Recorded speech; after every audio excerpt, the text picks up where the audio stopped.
Bonjour à tous, je vous propose aujourd'hui d'écouter un colloque sur la fin de vie, un colloque organisé au Sénat, alors que justement les sénateurs examinaient en commission la proposition de loi des députés Alain Claes et Jean Leonetti sur la fin de vie, un texte qui crée de nouveaux droits pour les malades en fin de vie et reconnaît en particulier un droit à la sédation profonde. Alors il faut savoir que cette proposition de loi répond à un engagement de campagne de François Hollande, le président de la République qui s'était engagé en 2012 à faire évoluer le droit sur la fin de vie et l'accompagnement vers la mort.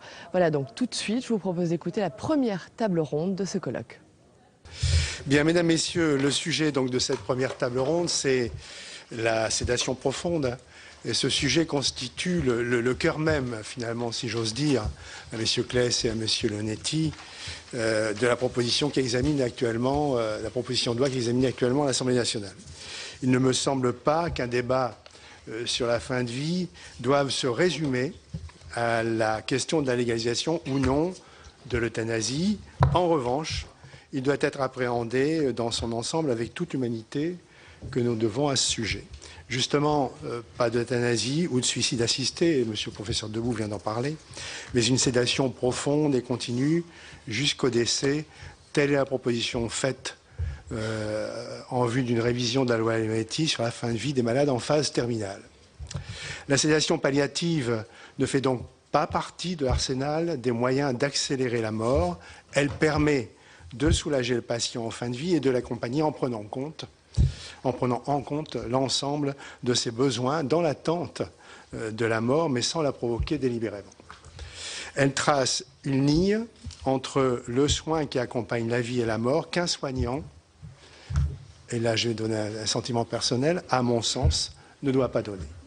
Aujourd'hui, je crois que nous sommes nombreux à en être convaincus. Il s'agit bien davantage, et les intervenants précédents l'ont dit également, de rendre la mort plus douce et paradoxalement plus naturelle. Le médecin et les personnels soignants doivent rendre sa dignité et la sérénité à celui qui se trouve en fin de vie.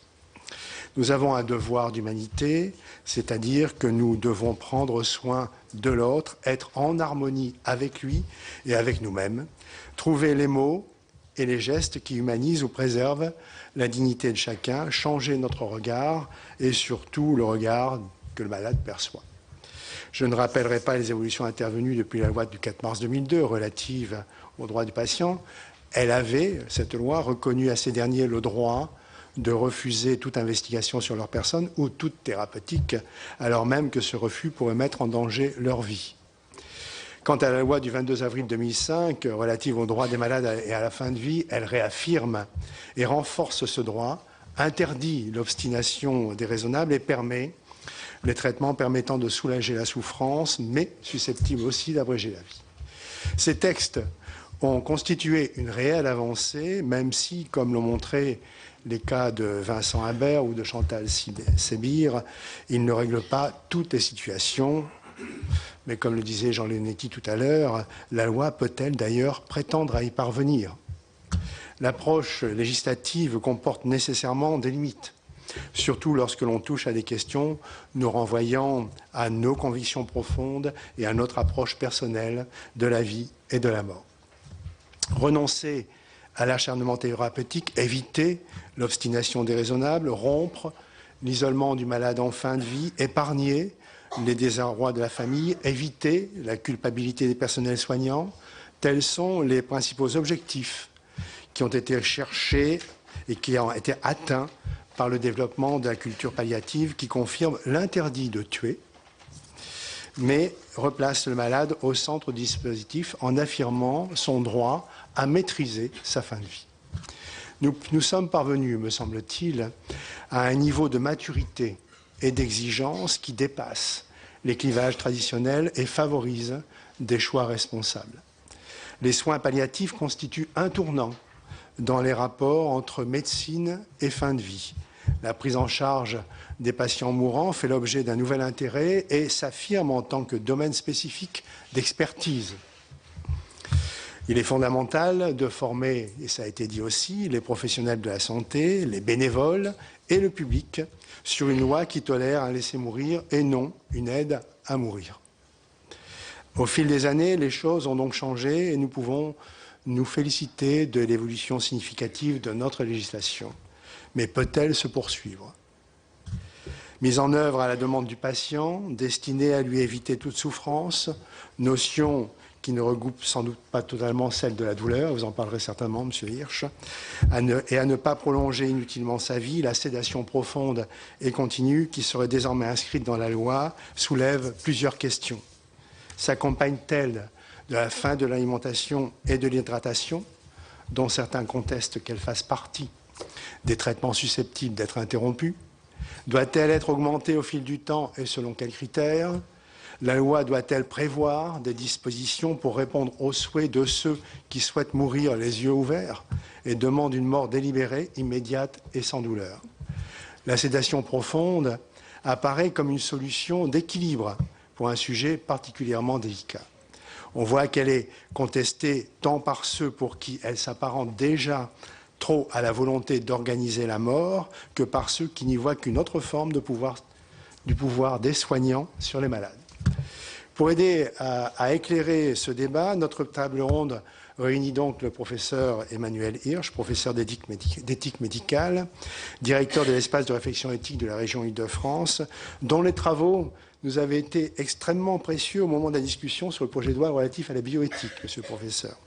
Monsieur Michel Aupetit, évêque de Nanterre, et un praticien qui se trouve confronté chaque jour à ces questions dans toute leur complexité, le docteur Bernard Devalois, chef de service de médecine palliative de l'hôpital de Pontoise. Je les remercie de leur présence, de leur participation.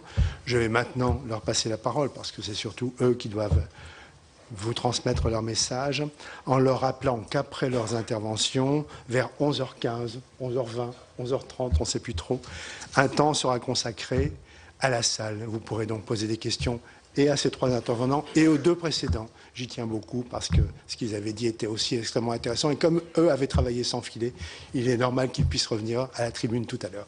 Monsieur le professeur Hirsch, je vous laisse la parole. Merci au président du Sénat de cette invitation. Merci aux deux députés qui ont soutenu cette proposition de loi d'être là et de tout ce qu'ils ont fait pour nous tous. Et merci à Alain Milon de m'avoir fait l'honneur de m'associer à cette table ronde. À la réunion de l'OPEPS qui était organisée le 20 janvier dernier, j'avais été amené à improviser. Je m'en suis voulu pour des sujets aussi importants. Donc je me permets, puisque vous m'en avez donné la possibilité de lire un texte. Et il fait à peu près 10 minutes, un quart d'heure, mais au bout de 10 minutes, quel que soit l'endroit où je me trouve, je vous laisserai véritablement la possibilité de m'interrompre.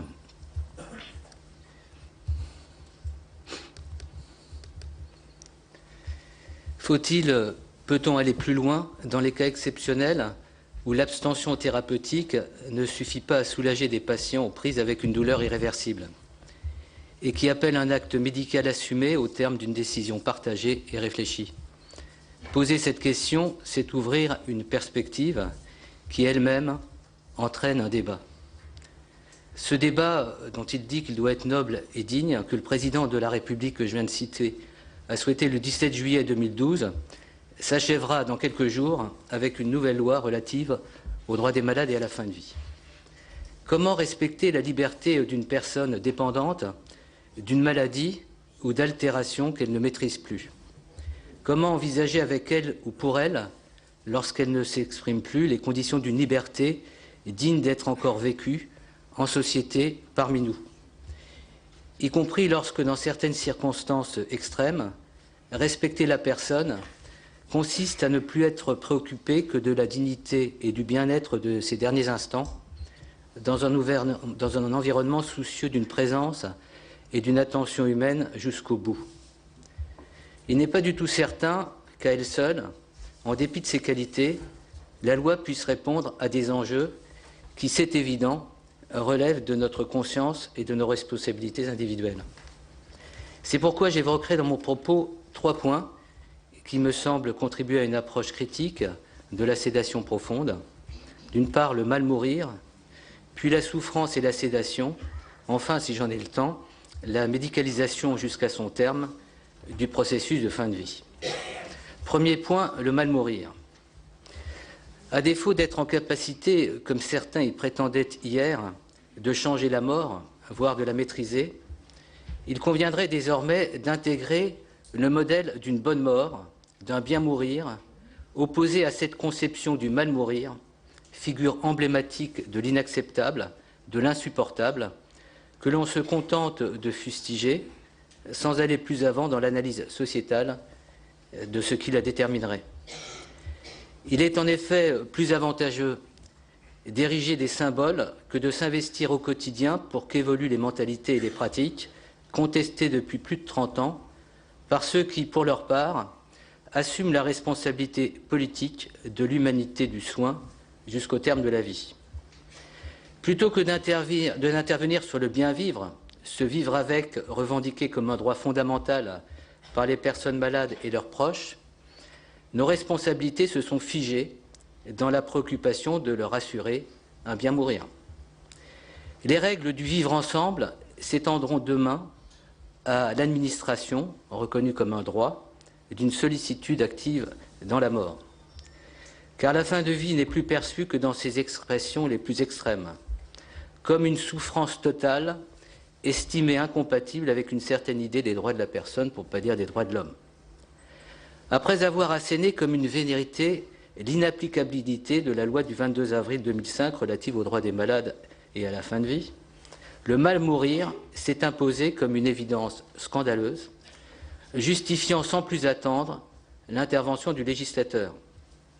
Peut-on encore affirmer qu'à ce jour en France, en institution au domicile, on meurt aussi et de manière majoritaire, accompagné dans la dignité et le respect, et qu'aucune loi n'encadre, fort heureusement, ces relations en humanité. Il n'est plus l'heure de se soucier d'état d'esprit que révèle, face à d'autres défis politiques et sociétaux déterminants aujourd'hui, l'urgence législative a, je cite, à bénéficier d'une assistance médicalisée pour terminer sa vie dans sa dignité. Fin de citation. L'impatience est telle que l'on devient pour le moins indifférent aux conséquences de ce qui se décide aujourd'hui, alors qu'il est tant question de lien social, de valeurs qui font société, notamment là où les vulnérabilités humaines en appellent à nos solidarités. Deuxième point, la souffrance, la sédation. Éviter toute souffrance et ne pas prolonger inutilement sa vie récapitule dans une prescription lapidaire nos devoirs d'humanité à l'égard d'une personne atteinte, je le cite, d'une affection grave et incurable. Face au mal mourir, qui est l'expérience d'une souffrance existentielle profonde et complexe, notre souci de dignité se satisfera désormais de la perspective, je cite, d'un traitement à visée sédative et antalgique. Afin de mieux saisir le sens de l'évolution législative envisagée à propos de la sédation profonde, évoquons ce qui la justifierait, la souffrance. La souffrance est une expérience personnelle, intime, qui ramène à soi et fragilise le rapport à l'autre. On ne peut pour autant renoncer à s'efforcer de penser son interpellation, ne serait-ce que pour mieux comprendre ce qu'une telle confrontation révèle de notre humanité, ou au contraire, ce en quoi elle en abolit l'ultime raison d'être et de persister. La lutte contre la douleur ne se réduit pas à de pieuses intentions, ni à la seule acquisition d'un savoir-faire, aussi indispensable soit-il. Voilà peut-être posé en des termes éthiques auxquels nous soumet la personne qui souffre. Voilà peut-être posé un des termes éthiques auxquels nous soumet la personne qui souffre. Comment envisager une position indiscutablement fondée dès lors que les stratégies d'apaisement de la douleur s'avèrent susceptibles d'abréger une existence? Ne refuse-t-on pas parfois à la personne ces ultimes moments de lucidité, pour ne pas dire de liberté, leur préférant un soulagement antalgique qui anticiperait l'instant de sa mort? Que représente, lorsque la personne est consciente, la négociation d'une sédation dès lors que ses bienfaits sont conditionnés par l'acceptation d'une échéance ainsi déterminée? Certains la comprennent même comme l'expression atténuée ou dissimulée d'une euthanasie consentie de manière tacite. Ne plus que souffrir, avec pour seule obsession l'entaille profonde qui accable au-delà du pensable, l'intensité d'une souffrance qui, on le comprend, ne cessera pas, incite à solliciter une délivrance qui n'apparaît plus possible que dans la cessation de la vie. La sédation en phase terminale, objet actuel de tant de disputation encore, peut parfois être considérée comme l'issue préférable lorsqu'il s'avère impossible de contrôler cette perception d'un envahissement qui accule la personne à ne plus être que souffrance. Ce n'est pas tant la mort qui est attendue que ce qui permet de trouver une échappée, quitte à y perdre la vie.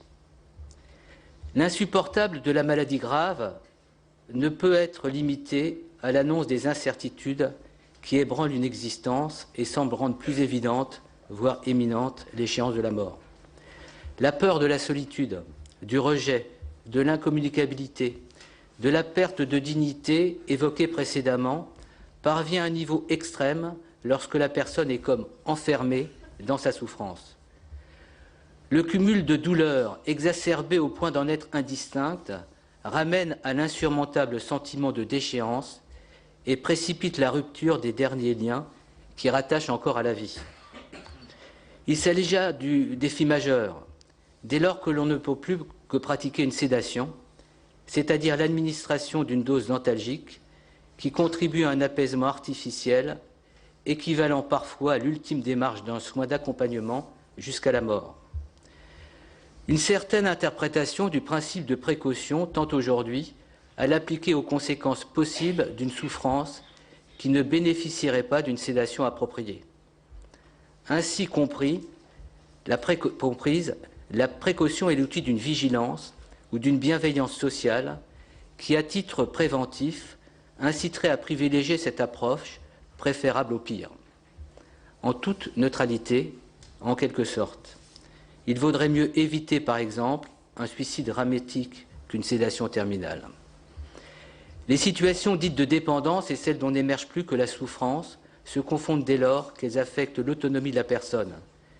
C'est dans ces moments intimes d'une particulière complexité que se posent les plus redoutables questions, celles qui nous font pourtant assumer ensemble. Il n'est pas dit que les logiques du renoncement, de l'évitement ou de l'abandon constituent l'attitude responsable, en dernier recours, pour tester ou retrouver l'humanité, là où elle s'avère à ce point contestée. N'est-il pas de l'ordre de nos obligations que d'être en capacité d'une mobilisation politique qui permette à chacun de parvenir au terme de son existence sans avoir été contraint à faire le deuil de sa dignité, de sa citoyenneté, au point de ne plus attendre de la société que l'acte d'une mort par compassion, d'une mort sous sédation, d'une mort médicalisée? De quelle valeur procède ce recours à l'anesthésie pour éviter toute exposition à notre finitude, à notre humanité? Qu'en est-il du courage promu d'une mort dite choisie, autonome, ramenée au protocole d'un endormissement morphinique sous contrôle médical?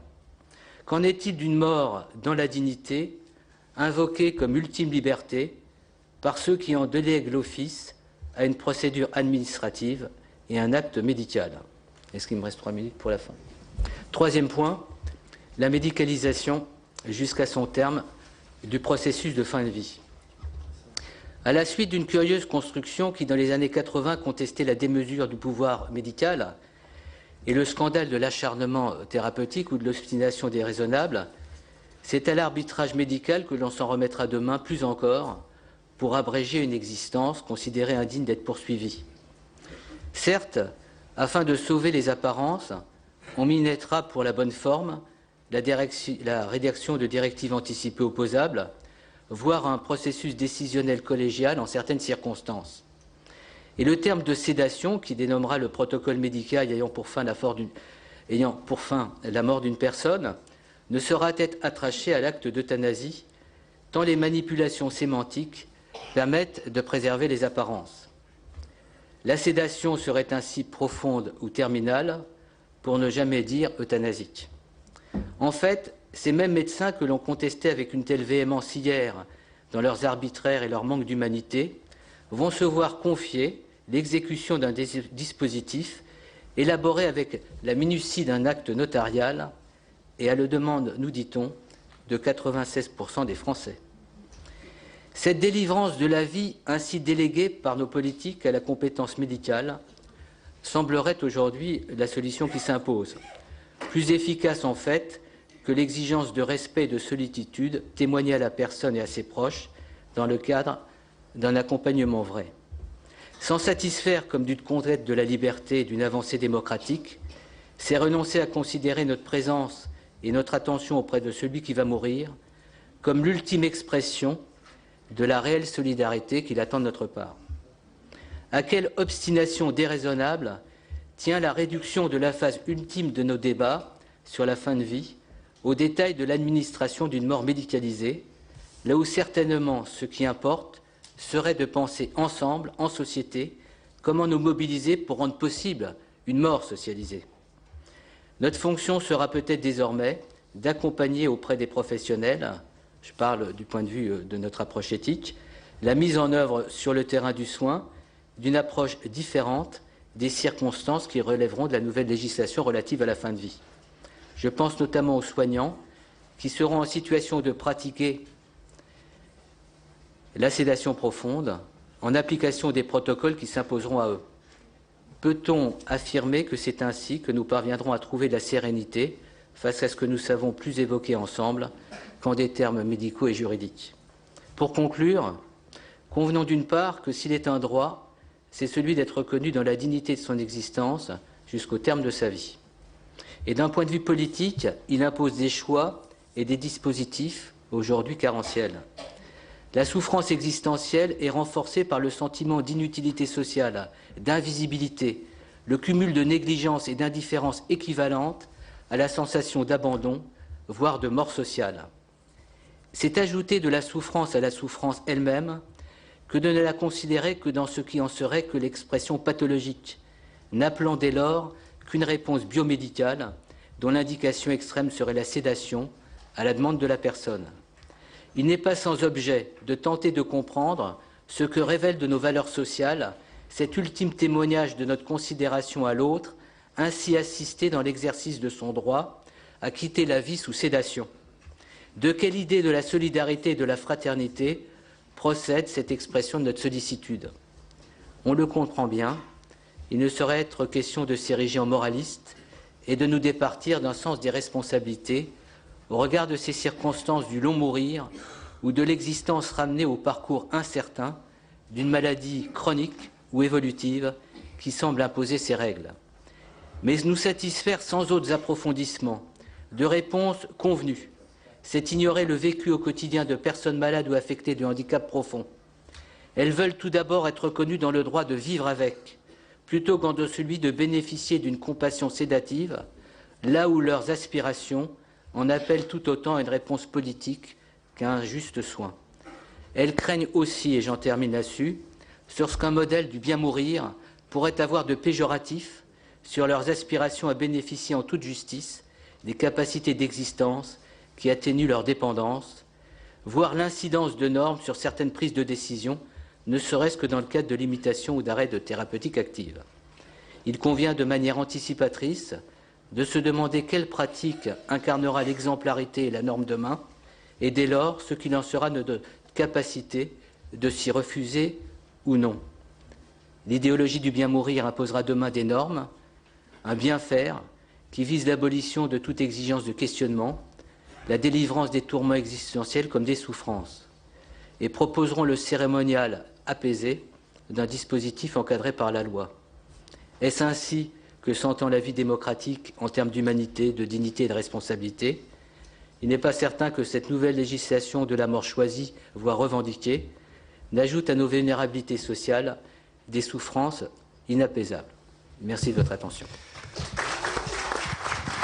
Merci, Monsieur le Professeur. Monseigneur, c'est à vous.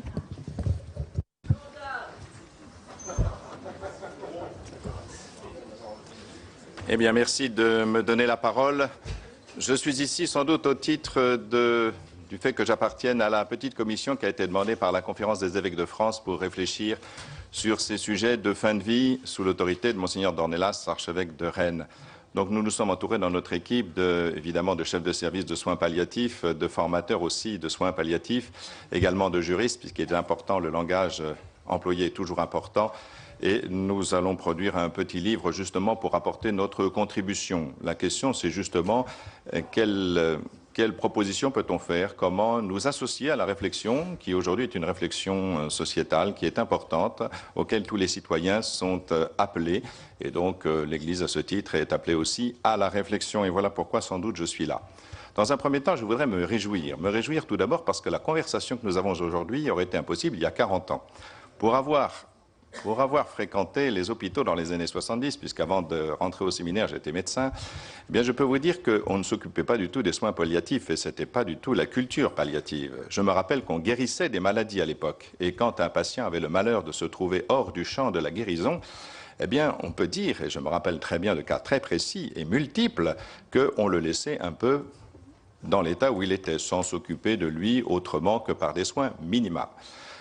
On lui donnait quelques antalgiques, en général très peu puissants. La morphine n'était pas employée et je me rappelle que j'avais eu moi-même du mal à faire passer la potion du St. Christopher's Hospital, c'est-à-dire la fameuse potion qui permettait de soulager un malade en phase terminale de cancer du poumon. Donc, ce que je veux dire, c'est quand même qu'il y a un progrès fantastique. Nous réfléchissons à cela. Nous sommes passés d'une culture de la guérison d'une maladie à la culture du soin d'une personne. Et ceci a été rendu possible. C'est d'abord pour dire qu'il y a un progrès depuis 40 ans qui est considérable et il faut en prendre acte, première chose. Deuxième chose, la question du mal mourir qui a été évoquée tout à l'heure. C'est vrai qu'on a parlé du deuil tout à l'heure. Deuil, c'est douel, c'est un vieux mot français qui veut dire la douleur. C'est une douleur dont on ne prend plus compte aujourd'hui. Or, je peux vous dire que les gens qui sont en deuil souffrent. Mais ils n'ont plus la possibilité de s'exprimer, soit par le fait d'avoir un habit particulier, comme le noir ou le crêpe qu'on portait autrefois, ou même dans nos églises. Autrefois, on mettait un grand drap noir, maintenant, il n'y a plus rien. La mort est devenue interdite. Vous savez, vous connaissez sans doute l'historien des mentalités, Philippe Ariès, qui montre comment la perception de la mort a évolué. Elle est importante parce qu'elle nous permet de comprendre les revendications d'aujourd'hui. Par exemple, la mort apprivoisée du haut Moyen-Âge jusqu'au XIIe siècle, puis la mort de soi du XIIe au XIXe et au XIXe, la mort de toi. Puis ensuite, la mort interdite à partir du milieu du XXe siècle. C'est-à-dire que la mort n'est plus possédée. Ce moment n'est plus possédé par celui qui va mourir. C'est d'autres qui s'occupent de cela. Et donc, on comprend que la seule revendication possible, c'est de demander la mort pour soi. C'est la seule chose qui reste. Et la réflexion que nous avons aujourd'hui permet justement aux patients de, quelque part, reprendre la main, ce qui me paraît déjà important. On est passé la mort interdite, même Gorer, alors ça, c'est des livres qui datent un peu, mais qui sont encore un peu toujours d'actualité, me semble-t-il. Gorer, cet écrivain anglais, parlait de « pornography of death », c'est-à-dire la mort est pornographique.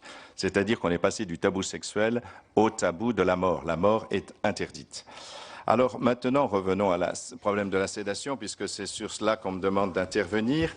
La sédation profonde et continue se situe dans le cadre d'une phase terminale.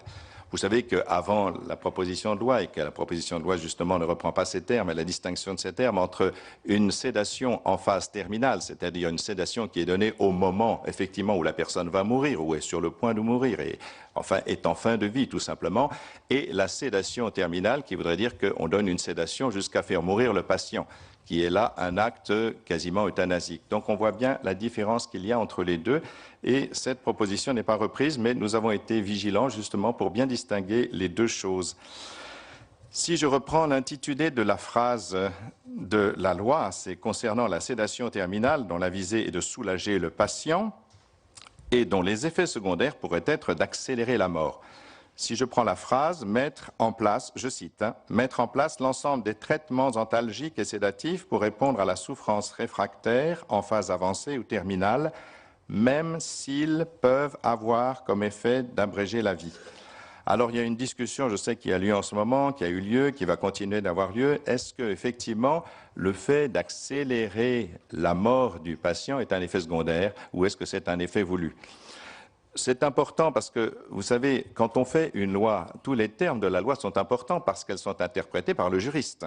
Il est donc important d'être précis dans les termes de la loi, sinon on arrive à des jurisprudences qu'on n'a pas voulu. Et donc il est important de savoir si le même si est équivalent au fait d'introduire la notion d'effet secondaire, c'est-à-dire que ce n'est pas l'effet recherché par le médecin, mais c'est un effet secondaire. Par exemple, si je vous donne de l'aspirine pour vous soulager le mal de tête et que vous faites un édème de Coinck, c'est évident que je n'ai pas cherché un édème de Coinck. Bon, il se trouve que voilà, j'ai voulu vous soulager la tête, il y a des effets secondaires, je les connais, on en prend le risque et voilà. Donc c'est cela l'effet secondaire. C'est important, je crois, de le préciser, parce que l'effet recherché par le médecin, c'est bien de soulager la douleur. Alors, voilà, c'est la première question. Est-ce que ce même si juridiquement a la même valeur que la précision d'une chose comme l'intention médicale? Je pense que pour sortir de l'ambiguïté, il faudrait dire qu'effectivement, l'euthanasie n'est pas recherchée. Ce n'est pas une euthanasie tacite et il faudrait peut-être le préciser. Ensuite, le droit à la sédation profonde et continue. Je regarde si je suis encore dans les temps. Le droit des malades ne doit pas empêcher la juste relation de confiance entre le soignant et le soigné. C'est-à-dire que, ben voilà, le malade a des droits et c'est important. On connaît le droit des malades, la charte des malades ont permis de faire des progrès considérables. Moi, j'ai vu le temps, effectivement, on faisait des expérimentations sur les malades sans qu'ils soient au courant. C'est absolument scandaleux, mais maintenant, ce n'est plus possible. Donc, on voit bien que le droit des malades est important à protéger. Maintenant, il ne faut pas que ça détruise la relation médecin-malade qui est basée sur la confiance. Et je crois que c'est très important parce que c'est la tradition médicale française. Et je trouve que j'ai eu l'occasion d'aller à Boston et de voir effectivement comment cette tradition n'est pas tout à fait équivalente aux États-Unis. Et je crois qu'il est important de conserver cette confiance. Cette confiance, elle est basée sur le fait que le médecin n'est pas considéré comme un prestataire de service et que la relation humaine est la clé du soin à la personne mourante et que cette relation de confiance pourrait être gravement affectée si ce droit, je ne sais pas comment le dire, mais comment il va prendre effectivement, comment il va être effectif, comment il oblige le médecin et dans quelles circonstances. Il ne faut pas qu'il empêche, je crois, cette relation de confiance. Parce que la relation dans la loi française entre le soignant et le soigné est de l'ordre du partenariat, selon la loi de 2002. Je la cite, « Toute personne prend avec le professionnel de santé et compte tenu des informations et des préconisations qu'il lui fournit des décisions concernant sa santé. » Donc il s'agit bien d'un partenariat entre le médecin et le malade. On voit bien ce dont on a parlé tout à l'heure, c'est l'articulation entre la fraternité et l'autonomie. Autonomie, nous ne sommes pas autonomes. Là, nous avons bénéficié, nous sommes venus, nous avons bénéficié de ce que les autres pouvaient nous transporter, qui nous donnent l'électricité, que le micro marche, etc. Donc, nous ne sommes pas indépendants. C'est vrai que l'autonomie, c'est le choix personnel, justement, appliqué à soi-même. C'est autonomos, c'est de se donner à soi-même sa propre loi. Mais voilà, il ne faut pas perdre la nécessité d'une juste fraternité. Nous ne vivons pas sur un îlot. Et comment articuler cela? Alors, bon, ceci dit, c'est pas peut-être dans la loi que ça peut apparaître. On a dit tout à l'heure que les personnes étaient très importantes, que c'était plus une mentalité palliative à faire passer qu'une loi qui pouvait faire passer les textes de force. La façon de se comporter de force. Mais cette culture est importante à développer. Toujours garder l'articulation fraternité-autonomie. En fait, le droit à la sédation profonde et continue ne doit pas faire oublier que d'autres modalités de la sédation sont possibles et légitimes. Par exemple, les malades de soins palliatifs dont l'état requiert une sédation ne demandent pas toujours qu'elle soit profonde et continue. Mais là, on permet au patient de s'exprimer. Mais comment on lui permet de s'exprimer ? Vous savez, les médecins, au début d'exercice, ils ont un problème parce qu'ils ne sont pas du tout habitués à se confronter à la subjectivité d'un malade. Ils ont appris des questions d'internat par cœur, vous savez, et ils essaient de les appliquer. Or, très très vite, rassurez-vous, ils apprennent vite, ils apprennent très très vite, ils sont obligés de s'adapter à la subjectivité du malade. Mais c'est important, justement, à la fois, bien sûr, de proposer une compétence et d'écouter la subjectivité du malade. Certains malades nous disent... les spécialistes de soins palliatifs souhaitent simplement dormir lorsque la souffrance est insupportable, mais qu'ils apprécient aussi des plages de réveil pour rester en relation avec leur entourage. Comment vont-ils pouvoir le savoir? Comment vont-ils pouvoir s'exprimer entre la sédation profonde et continue et cette possibilité qu'il leur est donnée? Est-ce qu'elle leur est vraiment donnée aussi pour qu'ils puissent s'exprimer? Ceci est particulièrement vrai, paraît-il, de patients sédatés pour des symptômes rebelles ou des situations de détresse. Je laisse évidemment à ce conférencier qui va venir après de pouvoir de le dire de manière plus précise. Alors, la sédation aussi a un effet double, on le sait, donc éviter toute souffrance et ne pas prolonger inutilement la vie, ce sont les termes.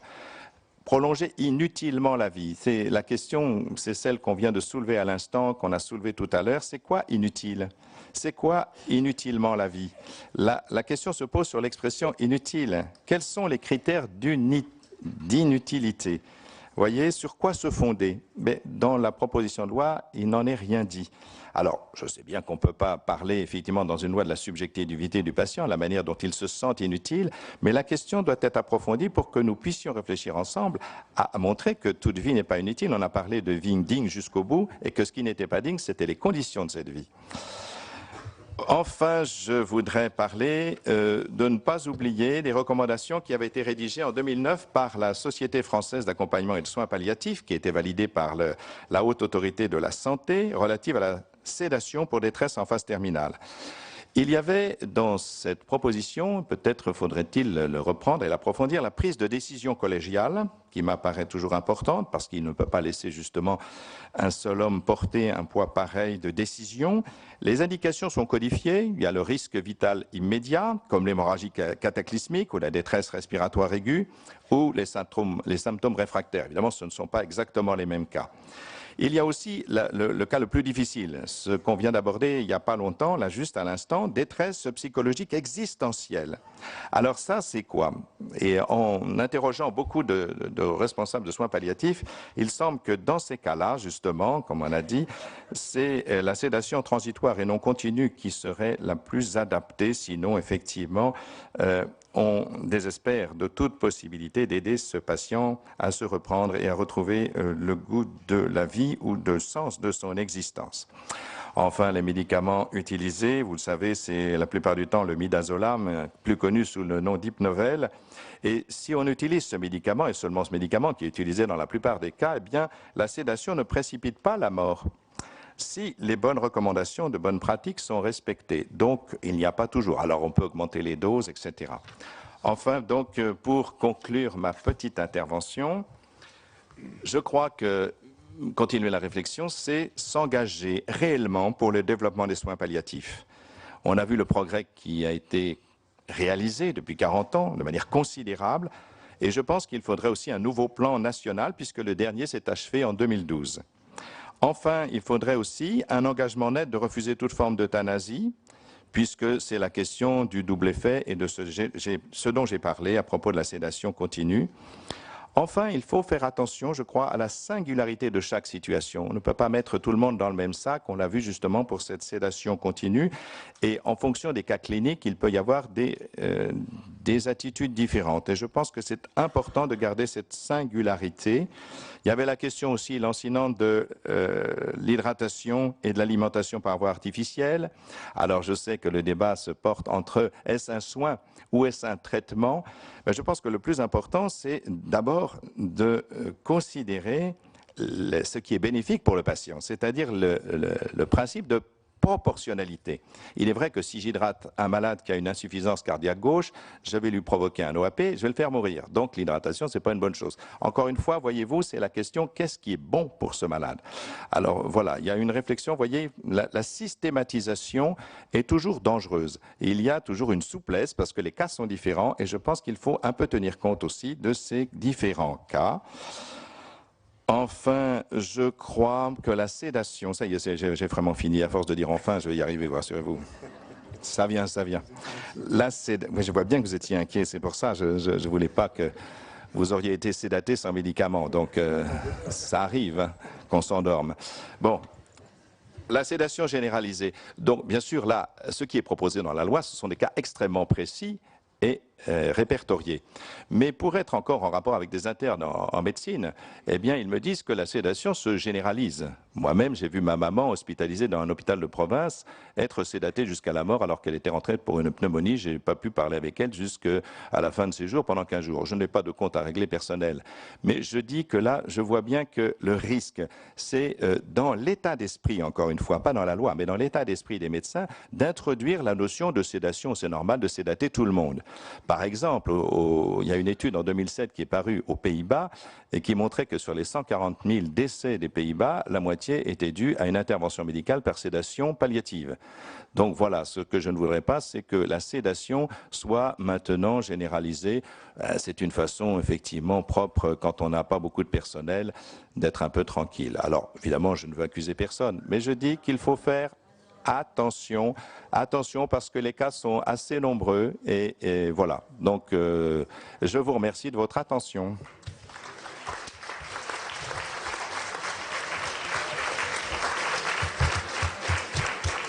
Merci, Monseigneur. Monsieur, Docteur de Valois, c'est à vous. Merci au président du Sénat, au président des deux commissions de m'avoir invité à cette table ronde. Mon rôle n'est pas facile, je suis entre un philosophe, un religieux, moi je suis un médecin de terrain. Alors ceci étant, Montaigne, reprenant Aristote, disait philosopher, c'est apprendre à mourir. Donc voilà, on y est. On sait bien qu'en fin de vie, les besoins, la quête spirituelle est importante. La religion est une façon de répondre à ces quêtes spirituelles. Je veux aussi, moi, porter témoignage qu'il peut y avoir une spiritualité qui soit non religieuse et qui est néanmoins tout à fait importante.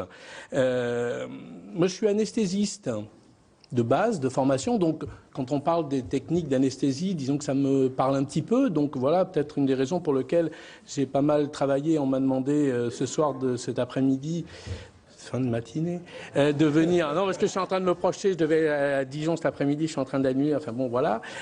Donc de venir parler autour de ces questions, puis je vais essayer justement de clarifier, parce que j'entends des choses où il y a vraiment une grande confusion. Tout à l'heure, l'analyse sémantique a été intéressante des deux intervenants précédents, et puis là on voit bien que voilà, si la sédation continue de devenir la seule forme de sédation, on voit donc on va essayer de poser un petit peu les choses tranquillement pour dire finalement qu'est-ce qu'on peut faire avec un traitement à visée sédative, que ce soit celui dont il vient d'être question, qui est le principal, l'hypnovel, ou avec d'autres, je vais les appeler les traitements à visée sédative. Qu'est-ce qu'on peut faire?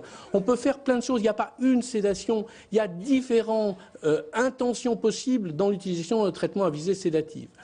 Il y a notamment, il y a été fait allusion aux démarches, aux recommandations de bonne pratique qui ont pu être faites par la Société française d'accompagnement de soins palliatifs validée par la Haute Autorité de Santé, qui dit en gros qu'on peut déjà faire un traitement à visée sédative qui respecte deux principes, qui sont la proportionnalité et la réversibilité. Je ne vais pas faire un topo trop long. On voit ce que ça veut dire. La proportionnalité, ça veut dire qu'il est suffisamment profond pour répondre aux besoins, mais il n'est pas trop profond si ce n'est pas la peine qu'il soit trop profond. C'est la proportionnalité. La réversibilité, ça veut dire que ce n'est pas définitif. On utilise un produit, ça provoque l'effet qu'on recherche sur l'altération de la vigilance, la sédation. Et puis on l'arrête, on arrête la sédation. Donc c'est un produit qui est maniable. On peut donc faire, et c'est le cas de la plupart des situations d'utilisation de traitements à visée sédatif en fin de vie, notamment quand ils sont utilisés par les soins palliatifs, comme on dit, en tout cas les spécialistes de soins palliatifs, eh bien c'est une sédation proportionnelle qui est adaptée à la situation. S'il a besoin d'une petite altération de vigilance, on fait une petite altération de vigilance. S'il a besoin d'une plus grande, on fait une plus grande. Et puis elle est réversible. Et donc régulièrement, on peut l'arrêter. Moi, par exemple, dans mon service, hier, on a une patiente qui a des grandes angoisses la nuit, mais vraiment très fortes, avec des hallucinations, des choses terribles. Elle a une sédation la nuit. Et puis le matin, quand sa famille arrive, on arrête. À 7h du matin, on arrête le produit. À 8h30, elle est parfaitement réveillée. Ça, c'est une pratique qui n'est pas du tout remise en cause, ou alors je ne sais pas lire les textes, par la proposition qui nous est faite. C'est une pratique qui doit continuer à exister. Et puis il y a effectivement des situations où on n'a pas un quart d'heure pour réfléchir. Vous voyez, quand il y a une carotide qui se met à exploser, on n'a pas le temps de... Voilà, donc on anticipe les choses et on va faire une sédation qui, cette fois, va être profonde, qui va être réversible si la mort ne survient pas. Malheureusement, souvent la mort survient, il arrive que la mort ne survienne pas, alors la sédation n'a pas provoqué la mort. Si la mort survient, c'est à cause de l'hémorragie, c'est pas à cause de la sédation. Voilà des types d'utilisation de traitements à visée sédative qui continuent qui continueront même après l'adoption de la proposition de loi à être tout à fait intéressantes.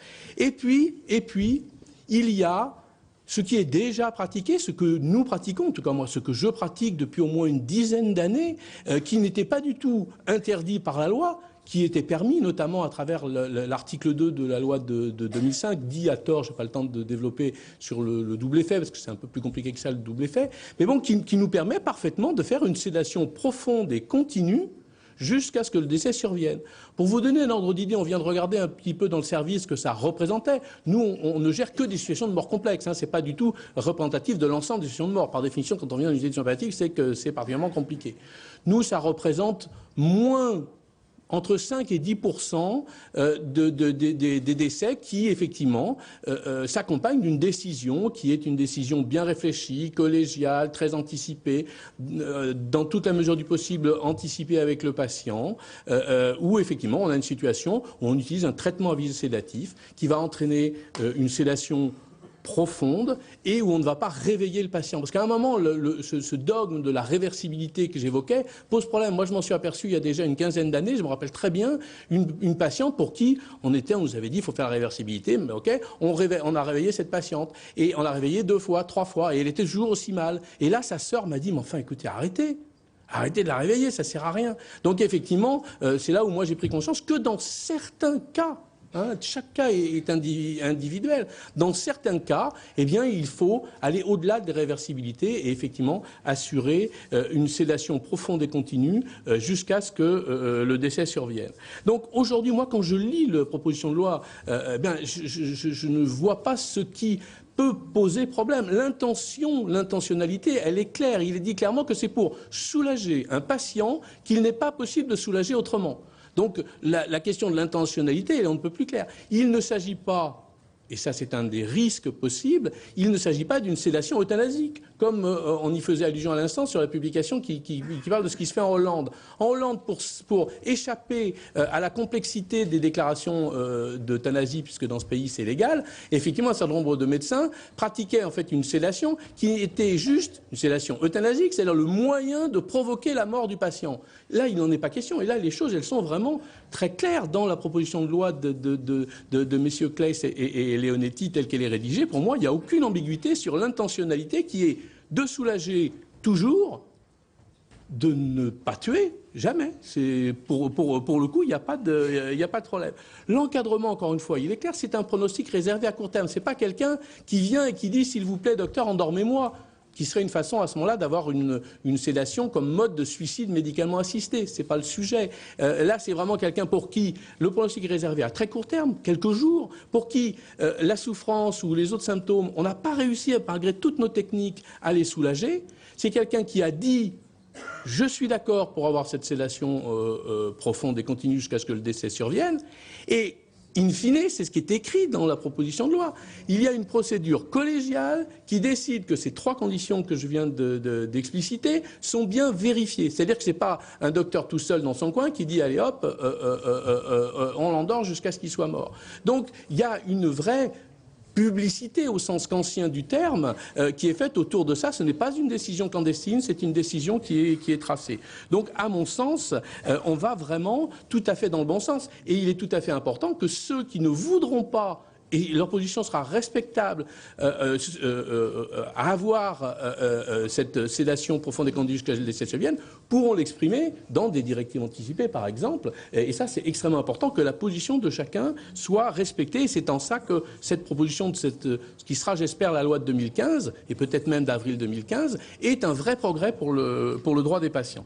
2 problèmes qui sont évoqués, je ne suis pas sûr d'avoir le temps de les faire en profondeur. Le problème de la nutrition-hydratation artificielle.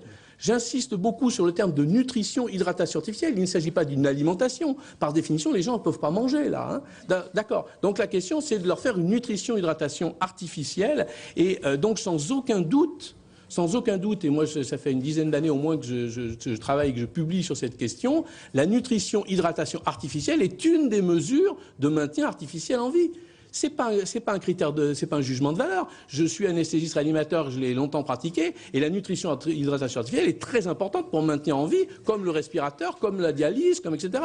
Mais c'est un traitement qui a le même sens. Il ne s'agit pas. Donc après, je suis pas du tout d'accord sur l'opposition entre soins et traitement. On a fait des articles avec Patrick Verspiren là-dessus pour s'expliquer nos positions réciproques. Je crois pas du tout que ce soit le problème. Le problème n'est pas de savoir si c'est un soin ou un traitement. Le problème est de savoir si c'est un traitement de maintien artificiel en vie, et je plaide que oui, comme l'ensemble de la littérature internationale, ou si c'est un soin de confort, ce qu'aucune publication internationale ne conforte. La nutrition artificielle n'est pas du tout un soin de confort. Donc non, pour le faire court, non, on ne meurt pas de faim et de soif quand on est sédaté. Ça, c'est juste un fantasme qui permet de camoufler d'autres positions. Alors, il ne faut pas avancer masqué. Il faut dire, je ne suis pas d'accord avec la sédation, mais il ne faut pas dire, c'est faire mourir de faim et de soif. Ça, c'est juste, pardon de le dire, mais c'est une véritable ineptie. Donc, il n'y a pas de mourir de faim et de soif. La vraie question, c'est qu'en faisant une sédation profonde et continue, en passant au-delà du principe de réversibilité, on est amené, ça c'est un vrai problème éthique que nous nous posons dans nos équipes, on est amené à sacrifier la vie relationnelle. Et vous le disiez tout à l'heure très bien. Du coup, quand on est en sédation profonde et continue, on empêche la vie relationnelle.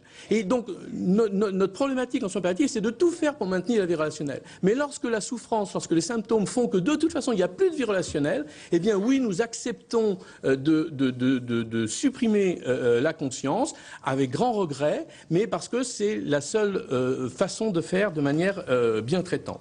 Pour terminer, il y a 2 points clés dans tout ça si on veut que ça fonctionne et qu'il n'y ait pas de dérive. Il faut impérativement que la formation, notamment la formation en soins palliatifs, soit renforcée, au-delà du plan, etc.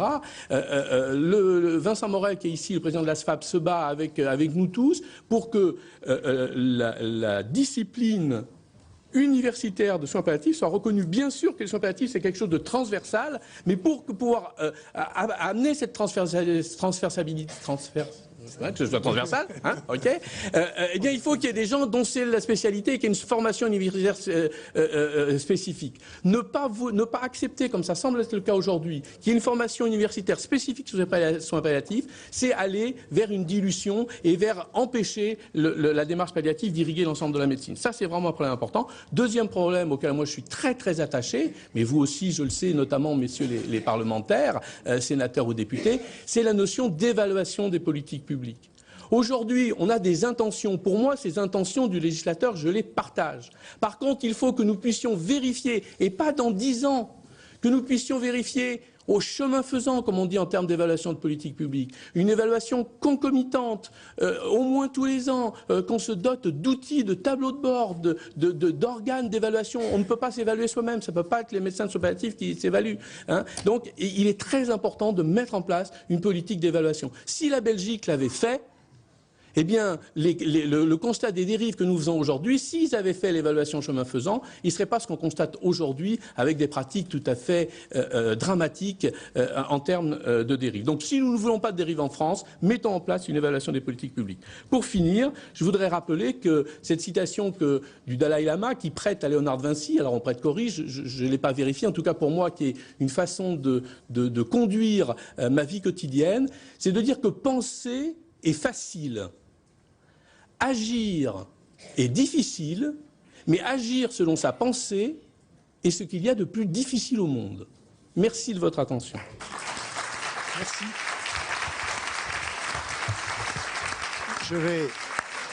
Je vais demander à M. Régnier et M. Debout de revenir sur la scène et vous dire, Monseigneur, que notre autonomie est liée au temps technique et qu'on vient de me passer un message en nous disant que nous n'avons plus que 10 minutes pour poser les questions. Alors je passe directement la parole à la salle.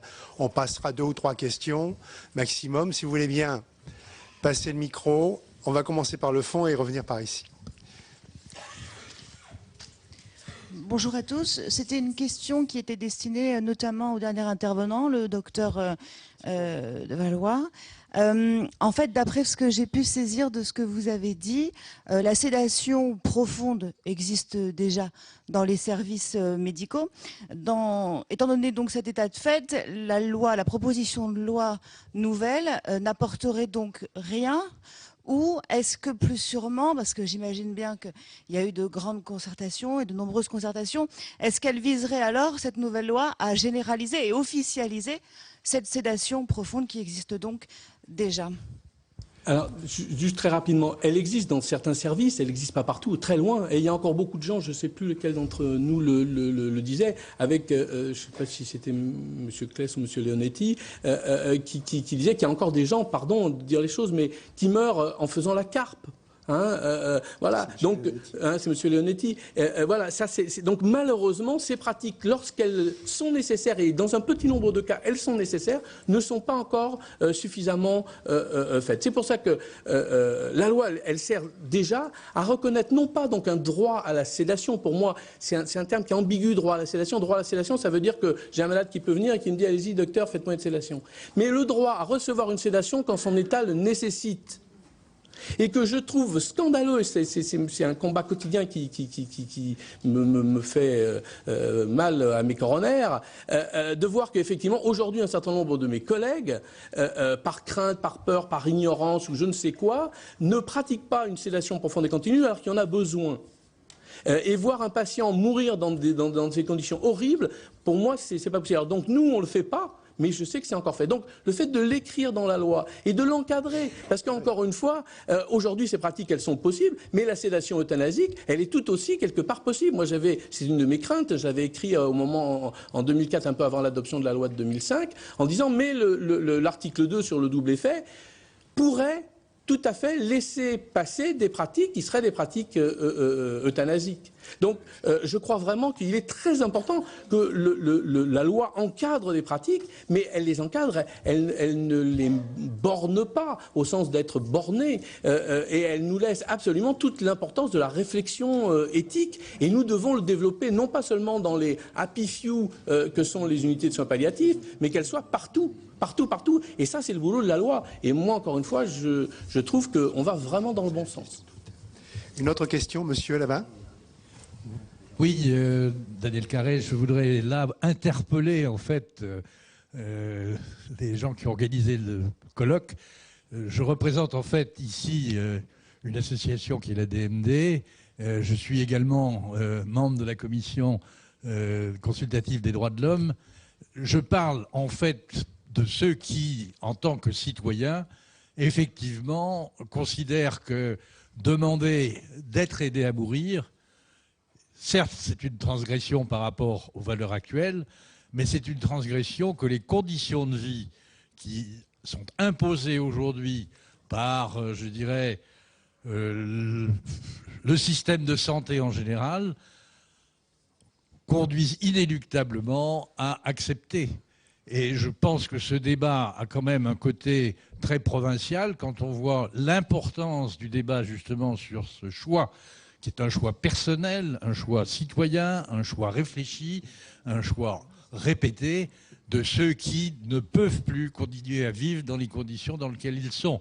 Et quand on voit l'importance qu'aux États-Unis a le cas de Brittany Maynard, je suis conscient que ce grand mouvement, c'est comme le dit Lord Falconer, le problème c'est pas de savoir si un jour ça arrivera, mais quand ça arrivera. C'est madame. Monsieur, allez-y, oui. Madame, très brièvement, vu le temps ou le peu de temps consacré au débat, à Dominique Régnier, je dirais que ce que je demande, ou peut-être ce que un certain nombre de gens demandent, c'est pas de pouvoir juger de la dignité de la mort des autres. C'est de pouvoir juger et de décider des conditions de notre mort et de la dignité de notre propre mort. C'est tout, simplement cela. Et je ne vois pas au nom de quoi, dans des conditions juridiques précises, comme le fait très bien par exemple la proposition du sénateur de César, on nous refuse, au nom de quelle philosophie ou religion, on nous refuse ce droit. À Alain Kless maintenant, qui après tout...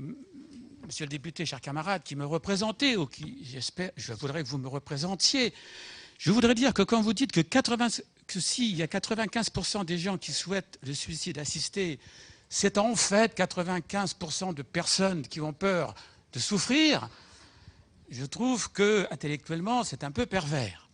Et enfin, troisième notation, pourquoi Je comprends très bien que sur un sujet sociétal, vous cherchiez, messieurs les parlementaires, le gouvernement, à sortir des clivages politiques traditionnels et avoir une majorité différente. Mais pourquoi s'enfermer dans la recherche absolue du consensus? Toutes les grandes lois sociétales, la contraception, l'avortement, la suppression de la peine de mort, plus récemment le mariage pour tous, se sont faites dans des conditions qui ont dépassé les clivages politiques traditionnels, mais après des débats parfois vifs. C'est la vie d'une société. Et la recherche du consensus, c'est nécessairement donner un blocage, le pouvoir de dire non, à des petites minorités qui ont le droit de penser ce qu'elles veulent, qui ont le droit, dont je respecte parfaitement les opinions.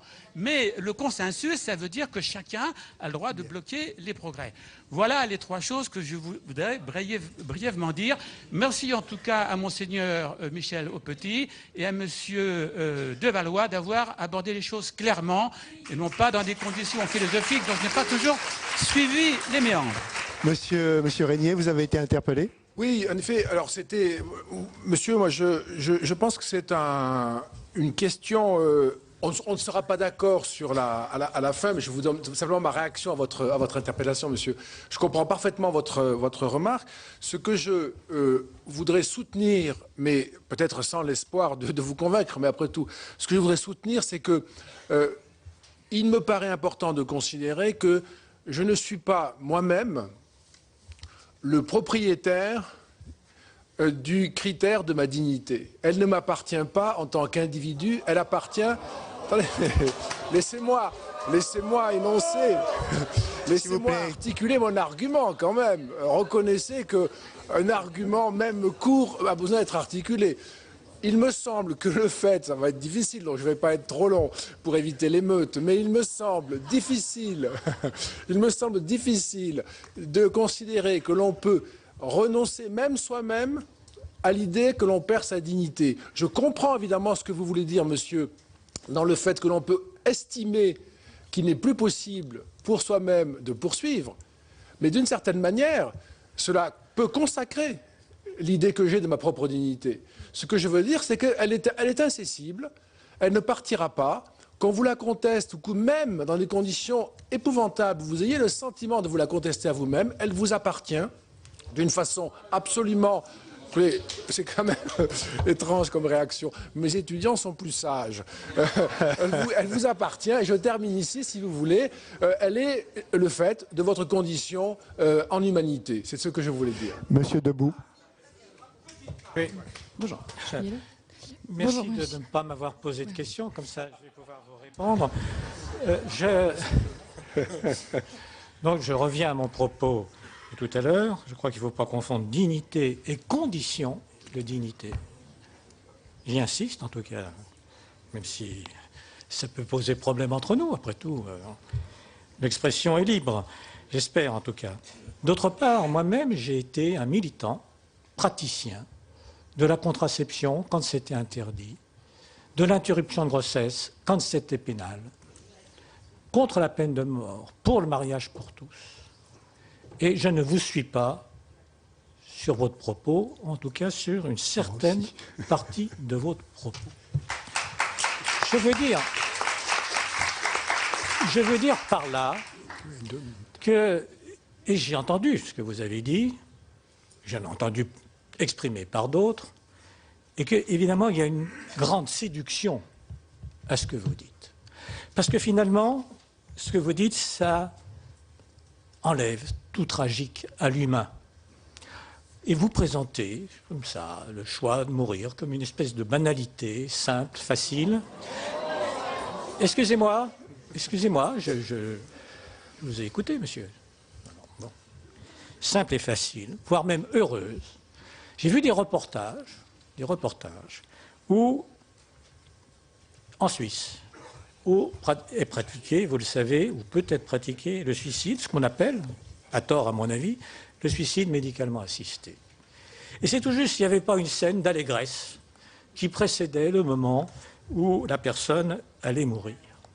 Alors, je ne dis pas que la mort est forcément un moment tragique. Mais ce que je veux dire, c'est que c'est toujours un moment de rupture, un moment difficile. Parce que ce n'est pas seulement la mort de l'autre, mais c'est aussi une partie de soi qui part avec son décès. Et donc, c'est un moment qu'il faut vivre, et peut-être même intensément. Mais la dernière chose que je voudrais dire, c'est que vous dites, après tout, moi, je veux décider. Je vous réponds, je suis d'accord avec vous. Mais ce que vous nous demandez, c'est que d'autres agissent votre décision. Et donc, si vous le demandez, puisque vous demandez que la loi le permette, et vous demandez même que le médecin le fasse. Or, à ce moment-là, excusez-moi, écoutez, vous êtes... je ne sais pas, bien sûr, vous ne cherchez pas le consensus, mais ce n'est pas pour autant qu'il faut absolument contredire tout ce qui est dit. S'il vous plaît, laissez au moins répondre. Pouvoir vous le faire vous-même. Ah bon, alors... Professeur, 2 secondes. Excusez-moi, je termine, excusez-moi. Je n'avais pas entendu ça dans votre propos, ce qui peut effectivement le changer. Merci. Mademoiselle, c'est moi qui préside la séance et j'ai passé la parole à la dame là, qui lève le bras depuis longtemps. Donc c'est elle qui va poser sa question. Et après, vous poserez la vôtre et ce sera terminé. Je ne poserai pas la question de savoir si la France a la volonté et le pouvoir, pour des raisons économiques entre autres, de développer les soins palliatifs autant qu'il le faudrait, en particulier à domicile. Parce que ça conditionne quand même beaucoup de choses. 2 points, très brièvement. Monsieur Claes a dit effectivement que 90 à 95% des Français souhaitaient l'euthanasie et le suicide médicalement assisté. Et il a fait une jolie pirouette en disant « Mais comme on n'a pas posé la question de savoir si dans d'autres conditions de sédation de la souffrance, etc., il le demanderait aussi, donc on ne peut pas tenir compte de ce chiffre. » Très bien, c'est ce que j'appelle une pirouette. On a escamoté la réponse à la question qui avait été posée. Donc à ce moment-là, il ne fallait pas la poser. La dernière question, très brièvement, c'est sur un point qui a été évoqué par un orateur, je ne sais plus lequel, excusez-moi. C'est à propos du fait que permettre le suicide médicalement assisté risquerait d'inciter en particulier des adolescents au suicide. Ça m'a particulièrement touchée. Je suis ou j'étais médecin d'enfants et d'adolescents dans mon service hospitalier. Et je pense que dans les pays où se pratique le suicide assisté, ils doivent pouvoir répondre à la question est-ce que, oui ou non, ça a facilité et augmenté le nombre de suicides d'adolescents? Si ça n'est pas le cas, il ne faut pas prendre cet argument, il ne faut pas donner cet argument. Bien. Vous avez interpellé monsieur Debout sur le sujet qui va peut-être vous répondre un peu. Monsieur de Valois souhaite répondre aussi. Sur les pays que vous évoquez, madame, tous nous disent que le suicide assisté est demandé par une population très différente de ceux qui tentent ou qui meurent de suicide. Et donc, il n'y a pas forcément d'effet direct entre la loi qui autorise ce suicide médicalement assisté et le fait que de jeunes tentent, voire malheureusement meurent de suicide. Ce que j'ai voulu dire, par contre, c'est que derrière toute loi, il y a un message que la société adresse à tous les citoyens. Et qu'il faut être clair avec ce message. Est-ce que la société est là pour protéger la vie? Et je vous ai rappelé tout à l'heure que j'avais été pour la loi, et même un praticien avant la loi, de l'interruption volontaire de grossesse. Donc quand je parle de vie, moi je parle de vie humaine, relationnelle, émotionnelle. Je ne parle pas de vie biologique. Je finis ma parenthèse. Et je pense que le message pour une société, c'est de défendre la vie, les valeurs de la vie, plutôt, encore une fois, que d'inciter au choix de la mort. Voilà, je crois que le message qui doit être passé par la société. Après, il s'agit de casuistique. Mais sur le message, je suis extrêmement déterminé, parce qu'il y a un grand risque, que vous le voyez ou non, qu'à partir du moment où le suicide est présenté par la loi comme une solution toujours possible, comme une solution qui finalement ne pose pas problème, à ce moment-là, notamment pour des esprits, quand je dis esprit, ce n'est pas au sens de mauvais esprit, mais pour des jeunes en construction et qui sont d'abord dans l'émotion, dans la question existentielle, que cette loi-là soit un signe négatif sur le fait de la richesse de l'existence. Et je termine par là, pour moi, la seule richesse que l'on a, ensemble, chacun de nous et ensemble, c'est de vivre. Quand on n'a plus de vie, on n'a plus de richesse et on n'a plus de choix, on n'a plus de liberté et on n'a plus d'arguments à faire valoir. Monsieur Levallois, oui, juste quelques rapidement pour répondre à notre consoeur hein, sur la démarche scientifique, c'est important. Moi, je fais beaucoup de bibliographie. Il n'y a pas d'études, mais c'est problématique, qui montrent qui ont étudié la relation pour le Belgique et la Hollande, pour parler des deux principaux pays et des deux seuls, on va dans le Luxembourg si vous voulez, mais voilà, pour voir si effectivement depuis l'adoption de ces lois, il y a une modification des suicides. Par contre, on a bien vu qu'aujourd'hui, ce mode de suicide médicalement assisté pouvait servir à beaucoup de choses. On a vu les dérives sur les dépressifs anorexiques, on a vu les dérives sur le transsexuel qui n'était pas content de la situation. Et dernièrement, vous avez quand même tous suivi cette dérive absolument effrayante qui consiste à réintroduire l'injection létale pour peine de mort par l'injection létale médicalement assistée pour les prisonniers condamnés à vie. Donc, encore une fois, si la Belgique et la Hollande avaient mis en place ce que j'appelle de mes voeux, c'est-à-dire une politique d'évaluation réelle et non pas de dire c'est très bien et d'ailleurs la preuve c'est que c'est très bien, ce qui est une façon un peu rapide de faire de l'évaluation, si on ne met pas en place ces techniques d'évaluation, on ne peut pas répondre aux questions. Et ensuite, attention, moi j'entends, pour finir là-dessus, on voit bien, on parlait des formes oxymoriques tout à l'heure, mais s'il y a une forme qui est particulièrement oxymorique, c'est la forme suicide assisté. Et encore plus, suicide médicalement assisté. Suicide, c'est sui caedere. Se faire du mal à soi-même, se blesser soi-même, se mettre à mort soi-même. C'est pas avec un tiers. Donc aujourd'hui, il n'y a pas besoin d'une loi pour autoriser le suicide. Je rappelle que le suicide n'est pas pénalisé, c'est une liberté. On avait écrit avec Louis Pubasset un article il y a plusieurs années là-dessus. Le suicide est une liberté fondamentale, mais pas un droit. Pas un droit. Mademoiselle. C'est la dernière question. Allô. Bonjour messieurs, je suis Alix, étudiante en médecine et porte-parole de l'association Soigner dans la dignité qui regroupe plus de 620 étudiants en médecine.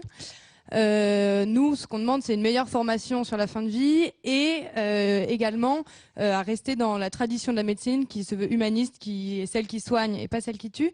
Un point qui nous inquiète dans cette proposition de loi, est-ce que, c'est vraiment une question, hein, est-ce qu'un patient qui serait en état stable et qui demanderait l'arrêt de traitement et qui considérait l'alimentation et l'hydratation comme un traitement, est-ce que ça serait autorisé d'assortir ça d'une sédation? Et dans ce cas-là, est-ce que la visée qu'on recherche n'est pas euthanasique? Docteur. Pardon, après, ça tombe encore sur moi, désolé. Professeur Hirsch, peut-être aussi. Là-dessus, enfin, moi, je vous renvoie y compris à des choses que j'ai écrites dans un livre qu'a coordonné Emmanuel Hirsch. Vous avez une réponse en une quinzaine de pages, et c'est déjà court pour répondre à cette question, donc en 30 secondes, ça va être compliqué. Il y a un droit fondamental qui a été accordé par la loi de 99, alinéa 3 de l'article 1er. Le patient a le droit de refuser un traitement conforté par la loi de mars 2002 et renforcé par la loi d'avril 2005, qui dit qu'un patient a le droit de refuser tout traitement, et notamment un traitement de maintien artificiel en vie. Donc oui, tout malade a le droit de refuser un traitement de maintien artificiel en vie. Ce n'est pas une euthanasie, c'est le respect des droits des patients, et j'y suis particulièrement attaché. Voilà, merci beaucoup. Je voudrais juste ajouter, la Commission des affaires sociales a nommé 2 rapporteurs ici au niveau du Sénat, qui sont M. Gérard Deriot et M. Michel Amiel. L'un est pharmacien, l'autre médecin, donc ils pourront auditionner tous ceux qui le souhaitent par la suite et dire à Jean Leonetti et à Alain Claes que nous avons aussi ouvert Twitter pour avoir des questions et qu'il y a beaucoup de questions qui nous sont tombées, dont une, monsieur l'auteur de la loi, qui dit pourquoi la PPL fin de vie ne prévoit-elle pas d'objection de conscience? Quelle liberté pour le médecin et les soignants? J'espère que tu pourras y répondre. En tout cas, merci à vous tous et à vous toutes.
Nous enchaînons, Mesdames et Messieurs, Monsieur le Président, nous enchaînons sur la deuxième étape de notre colloque, la deuxième table ronde, et vont y participer Monsieur le Président Jean-Marc Sauvé, vice-président du Conseil d'État, qui aura certainement à commenter notamment les décisions qui ont été prises dans le cadre du dossier Vincent Lambert. Nous entendrons également Madame Frédérique Netter-Dreyfus, qui est conseillère à la Cour de cassation et professeure de droit, et qui s'est beaucoup investie dans ces questions de fin de vie, d'éthique biomédicale, notamment comme membre du Comité consultatif national d'éthique pour les sciences de la vie et la santé. Et puis, j'ai à côté de moi Monsieur Tanguy Châtel.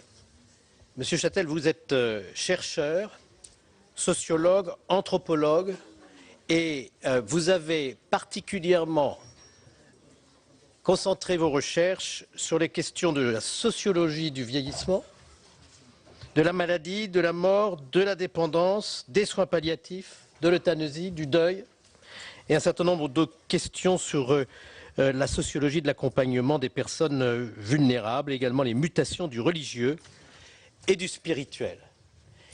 La question que nous avons à aborder vous paraît peut-être restrictive et n'hésitez pas à l'élargir. Il s'agit de la question des directives anticipées. Les directives anticipées, elles existent dans notre droit. Mais ce qui est en débat aujourd'hui, c'est deux choses. Sur quoi porte-t-elle? Car naturellement, on ne peut donner de directives anticipées que sur des choses qui sont permises par la loi et dans des circonstances qui sont déterminées par la loi. C'est un point très important.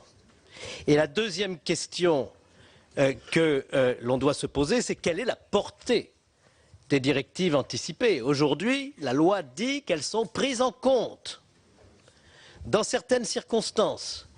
Et la décision revient au médecin. La question se pose de savoir si les directives anticipées sont irréfragables quand les circonstances qu'elles prévoient surviennent, ou si des exceptions à leur mise en œuvre peuvent être prévues. Au-delà des directives anticipées, qui ne peuvent naturellement porter que sur l'expression de la volonté d'un patient qui ne peut plus l'exprimer lui-même parce qu'il n'est plus en mesure de le faire, il y a bien sûr la question de la décision, de la manière dont elle est prise et de la manière dont les droits qui sont reconnus aux patients sont suivis des faits. Dans quelle mesure? Quelle est la place de l'appréciation médicale? Quel est le rôle de la personne de confiance? Quel est le rôle des proches? Quel est le rôle de la famille? Toutes ces questions ne sont pas des questions nouvelles, mais elles sont plus que jamais en discussion.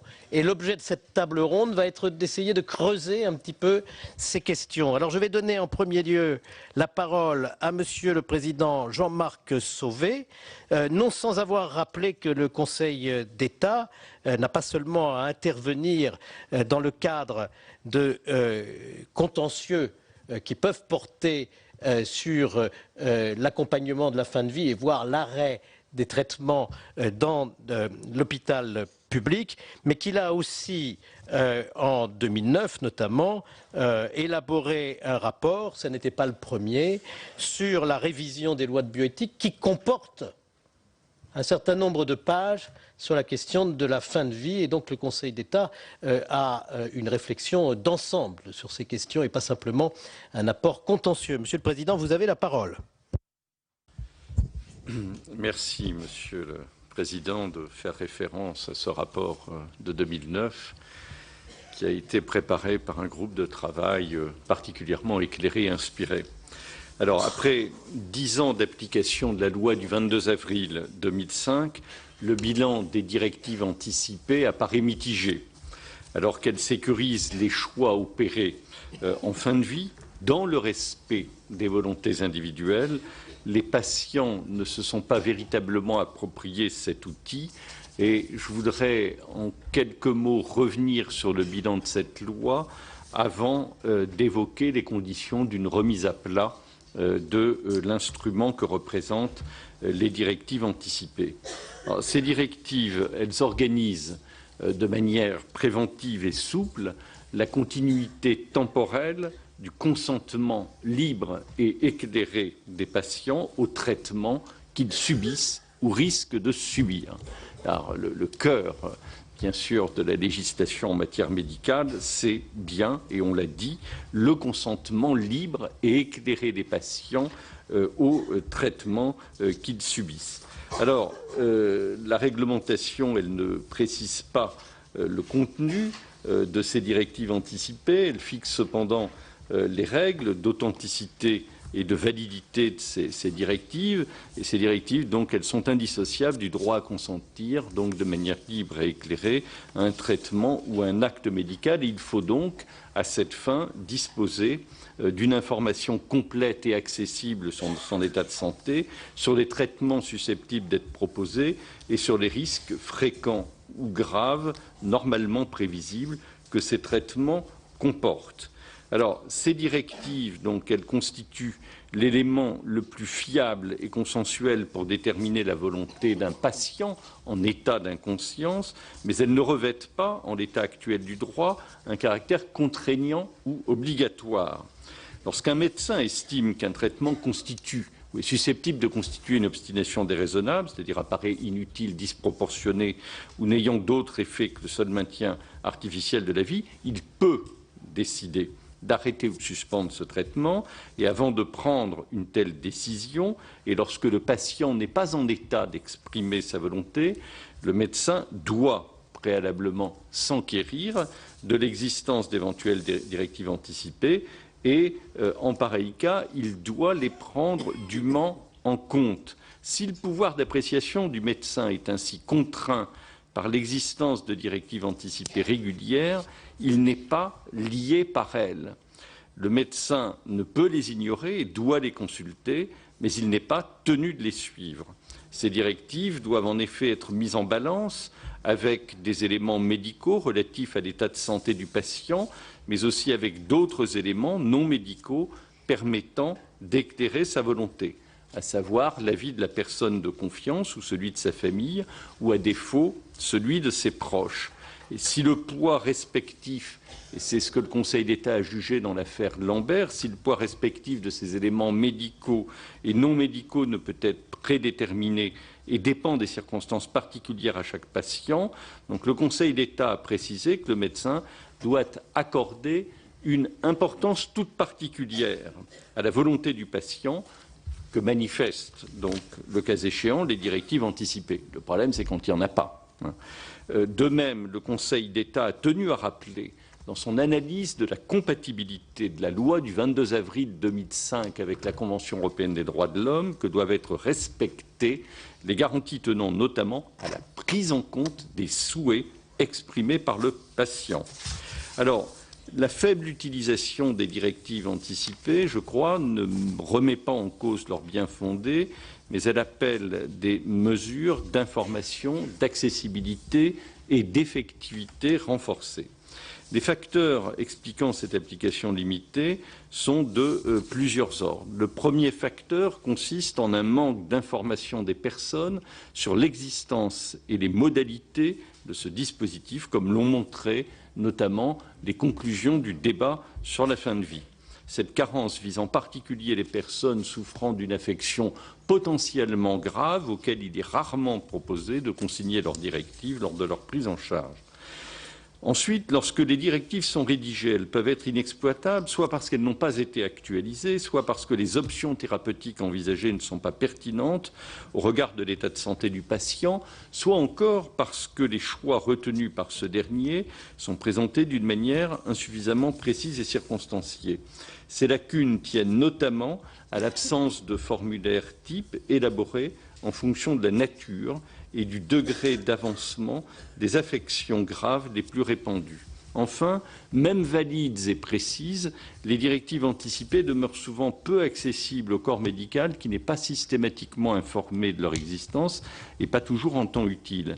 Il n'existe en effet aucune mention spéciale signalant leur existence dans le dossier médical du patient, ni aucun fichier notamment dédié à ces questions. Pour toutes ces raisons, une rénovation du dispositif actuel paraît souhaitable et la proposition de loi donc présentée par M. Claes et Leonetti rassemble sur ce sujet plusieurs pistes de réforme. Alors, dans la perspective donc, de la réforme de la législation, plusieurs points méritent une attention particulière. Le premier, en amont, le renforcement de la portée contraignante des directives implique que les conditions d'une expression libre et éclairée de la volonté du patient soient réunies.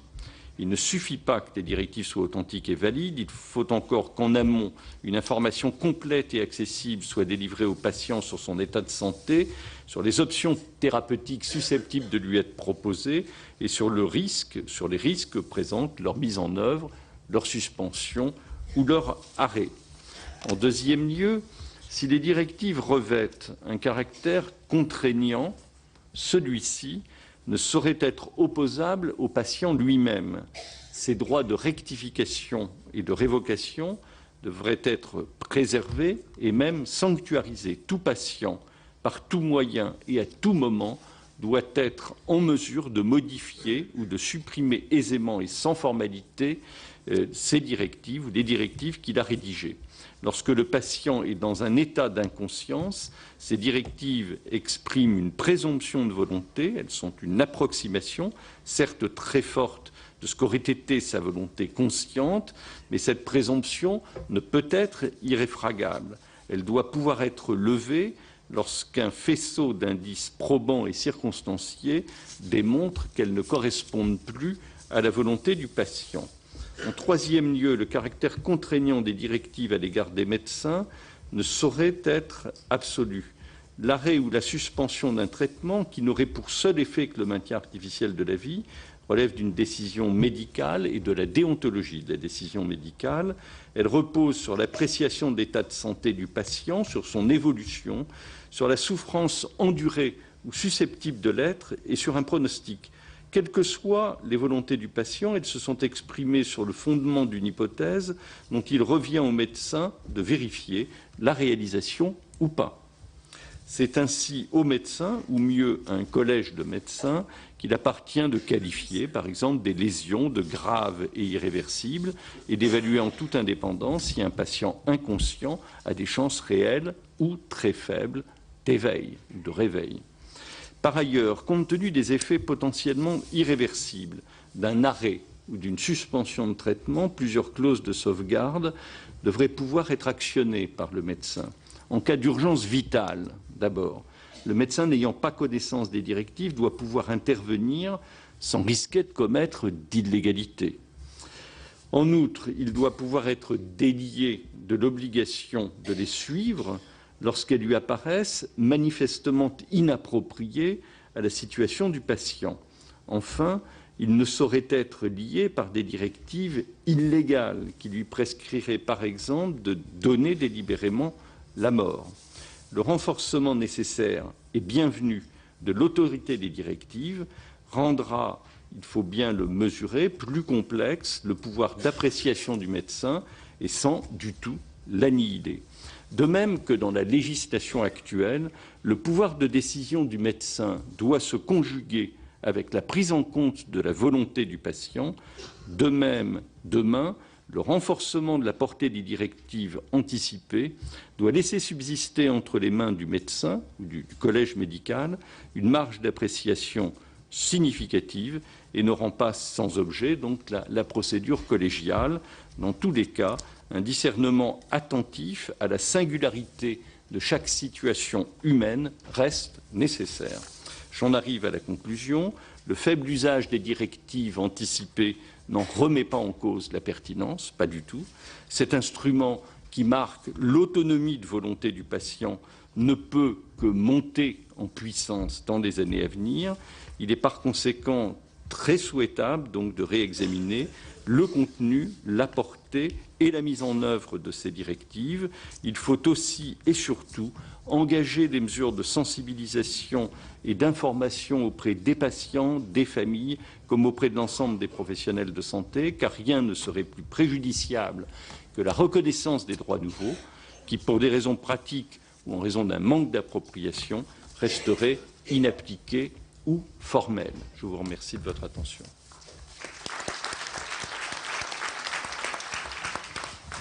Merci, Monsieur le Président, de cette communication. Madame Dreyfus-Netter, vous avez la parole. Merci, Monsieur le Président. Donc, je suis très honorée de pouvoir intervenir devant cette Assemblée et à un moment qui est très important puisqu'on est au cours des travaux parlementaires. Donc, je me dis que peut-être certaines choses qui vont être dites aujourd'hui vont être entendues ou vont permettre certaines réflexions. Alors, je suis effectivement conseillère à la Cour de cassation. La Cour de cassation n'a pas eu jusqu'à présent, et je ne le regrette pas du tout, à traiter d'affaires sensibles concernant la fin de vie, mais nous pourrions être amenés, dans la mesure où le cas de Vincent Lambert se produirait dans une clinique privée, nous pourrions être amenés à statuer et donc à interpréter la loi telle qu'elle va être votée. Alors j'indique que je parle en mon seul nom, je ne représente absolument personne, ni la Cour de cassation bien entendu, ni le CCNE au sein duquel j'ai participé à la rédaction de l'avis 121 sur la fin de vie. Alors, je m'associe à ce qui vient d'être dit par Monsieur le Président Sauvé. Je trouve que cette modification de la loi de 2005 est une bonne chose et je suis favorable à ce que l'on donne plus de poids à la volonté de la personne, y compris par le biais des directives anticipées, qui ne sont plus aujourd'hui de simples souhaits, comme le dit la loi aujourd'hui, mais une véritable volonté, avec toutefois une petite réserve que j'indiquerai tout de suite sur la notion de manifestement inapproprié, qui me paraît être une source possible de contentieux, et j'aurais souhaité une formulation un peu plus précise, par exemple, comme l'indiquait M. Sauvé il y a quelques instants, des directives anticipées qui, par des indices précis et concordants, on saurait qu'elles ne correspondent plus à la volonté du patient, ce qui est déjà plus précis. Alors, j'ai bien compris que certains critiquent la proposition de loi parce qu'elle ne va pas assez loin, qu'elle ne permet pas l'assistance médicale à mourir. J'ai visionné la vidéo des travaux de la Commission.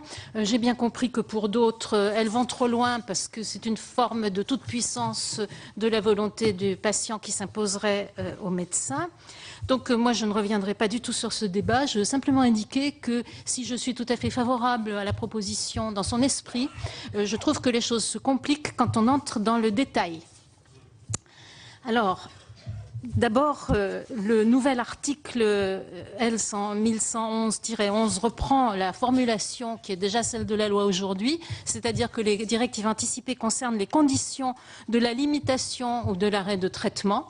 Mais moi, ce qui me pose problème, c'est un petit article 7 qui est assez inaperçu, qui est passé assez inaperçu, et j'ai mis quelque temps avant de trouver exactement où était ce problème.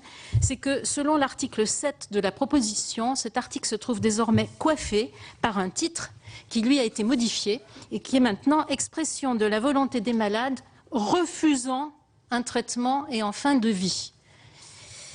Et en réalité, si on regarde le reste de la proposition, on pourrait dire que les directives anticipées ne sont que, en tout cas, on ne pourrait pas reprocher à un juge de les interpréter comme cela, ne sont que des directives anticipées de refus de traitement. Et c'est ça qui vraiment me pose problème.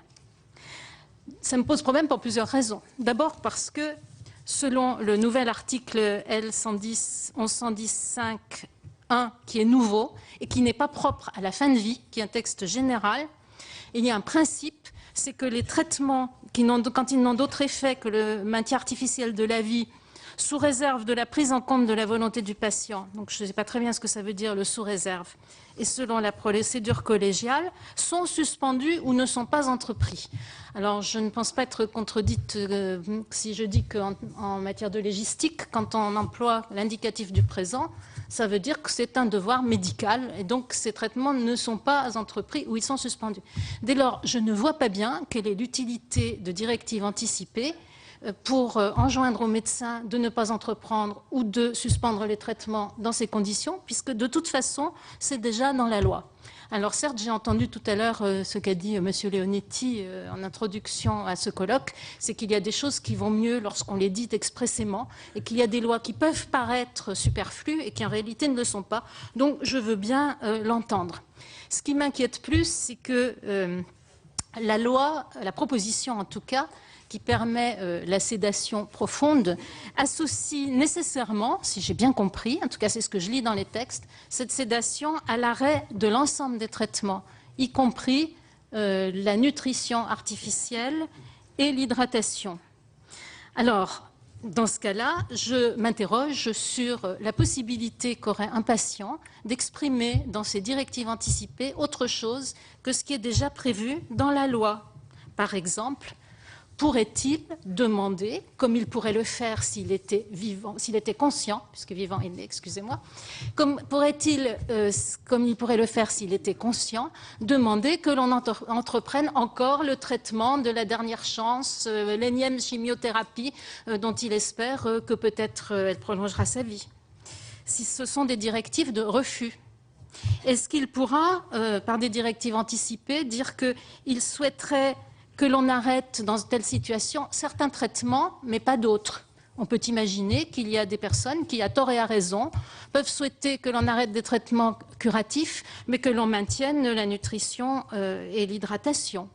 Pourrait-il demander, et ça a été évoqué tout à l'heure par d'autres orateurs, bénéficier d'une sédation, mais la sédation intermittente, qui ne soit pas permanente. Alors voilà, moi je m'interroge, compte tenu de la rédaction, mais c'est peut-être simplement un problème de rédaction, sur la possibilité pour le patient d'exprimer autre chose qu'un refus, et autre chose qu'un refus déjà prévu par les circonstances, par ce qui est dit dans la loi. Alors, même dans cette hypothèse, les directives anticipées pourraient être utiles dans des cas limites, comme c'était le cas dans l'affaire Vincent Lambert, ou dans des cas extrêmement complexes, où finalement personne n'est capable de dire si on est vraiment dans une situation d'obstination déraisonnable, ou si on est vraiment dans une situation de maintien artificiel de la vie. Ce serait au moins un effet simplificateur, c'est-à-dire qu'en se référant à la volonté du patient exprimée dans ces directives anticipées, on aurait un guide de conduite. Cependant, je trouve dommage de se limiter à des directives de refus et je regrette que n'aient pas été explorées d'autres pistes. Par exemple, la piste que nous avions dégagée dans l'avis 121 du CCNE, qui distinguait deux sortes de directives anticipées, ce qui était d'une part les véritables directives anticipées au sens strict, celles qui sont rédigées par des personnes qui sont déjà malades. Et personnellement, je crois beaucoup à l'utilité de ces directives anticipées parce que les médecins connaissent très bien les maladies, les difficultés liées à la fin de vie, les symptômes réfractaires, l'efficacité ou l'inefficacité des traitements, leurs effets indésirables. Les associations de patients sont également très investies dans ce champ. Et donc là, je pense que ces directives anticipées, celles des personnes déjà malades et qui auraient valeur obligatoire, seraient très importantes. Mais le CCNE prévoyait qu'à côté de ces directives-là, il y aurait une autre forme de directive de fin de vie qui ne comporterait que des souhaits et qui pourrait être beaucoup plus générale. Par exemple, une personne hébergée en EHPAD pourrait souhaiter, en fin de vie, de ne pas être transportée à l'hôpital ou d'être ramenée chez elle pour mourir. Évidemment, ces directives-là ne pourraient pas avoir un effet entièrement obligatoire et ce serait uniquement dans la mesure du possible. Mais je ne vois pas pourquoi la proposition de loi exclut ce type de directive. Et enfin, je regrette surtout, bien que je comprenne l'esprit de cette proposition de loi qui correspond à un certain état de la société et à une certaine volonté politique aujourd'hui que je salue, qui est courageuse, je regrette qu'on n'affirme pas plus clairement Comme j'avais cru le lire dans les motifs de la remarquable décision du Conseil d'État, celle de juin, dans l'affaire Vincent Lambert, comme je le lis dans le guide élaboré par le comité de bioéthique du Conseil de l'Europe sur le processus décisionnel relatif aux traitements médicaux dans les situations de fin de vie, je regrette qu'on n'ait pas affirmé le principe que toutes les décisions de fin de vie, qu'il s'agisse de la détermination de ce qu'est l'obstination déraisonnable, de ce qu'est le maintien artificiel de la vie, qu'il s'agisse d'élaborer une stratégie thérapeutique ou une stratégie palliative, que n'affirme pas le principe que ces décisions ne reposent pas sur des appréciations purement médicales, mais qu'elles doivent tenir compte, même lorsque le malade n'est plus en état de s'exprimer, de sa personnalité, de ce qu'a été sa vie et donc continue d'être sa vie, et en particulier de ses exigences philosophiques ou spirituelles dont les directives anticipées pourraient être le reflet, ce qui n'est pas le cas dans cette proposition. Je vous remercie.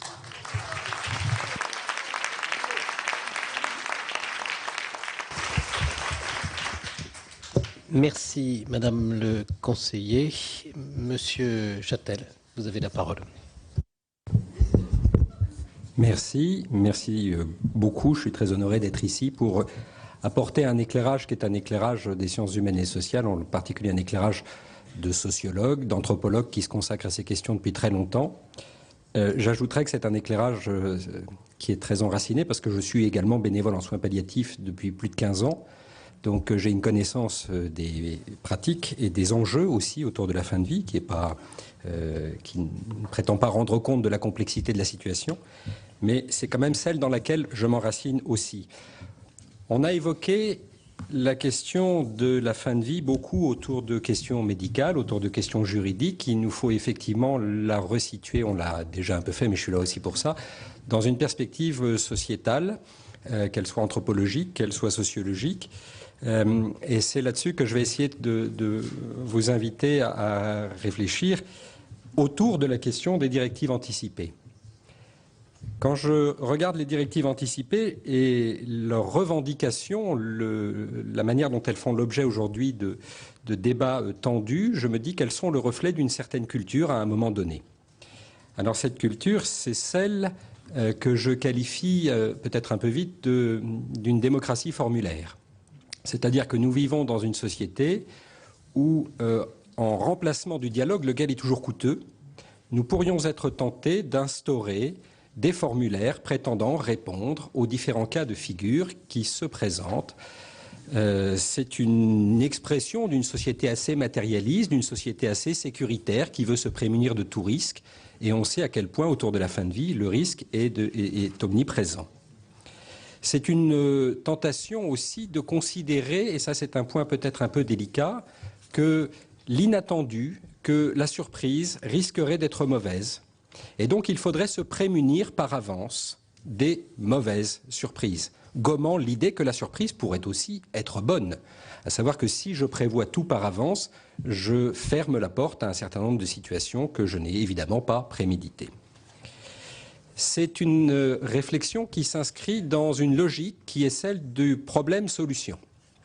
Nous sommes, sur la fin de vie en particulier, comme dans tant d'autres champs de la société, tentés de tout ramener à des problèmes et donc de nous précipiter pour essayer de trouver des solutions à des problèmes.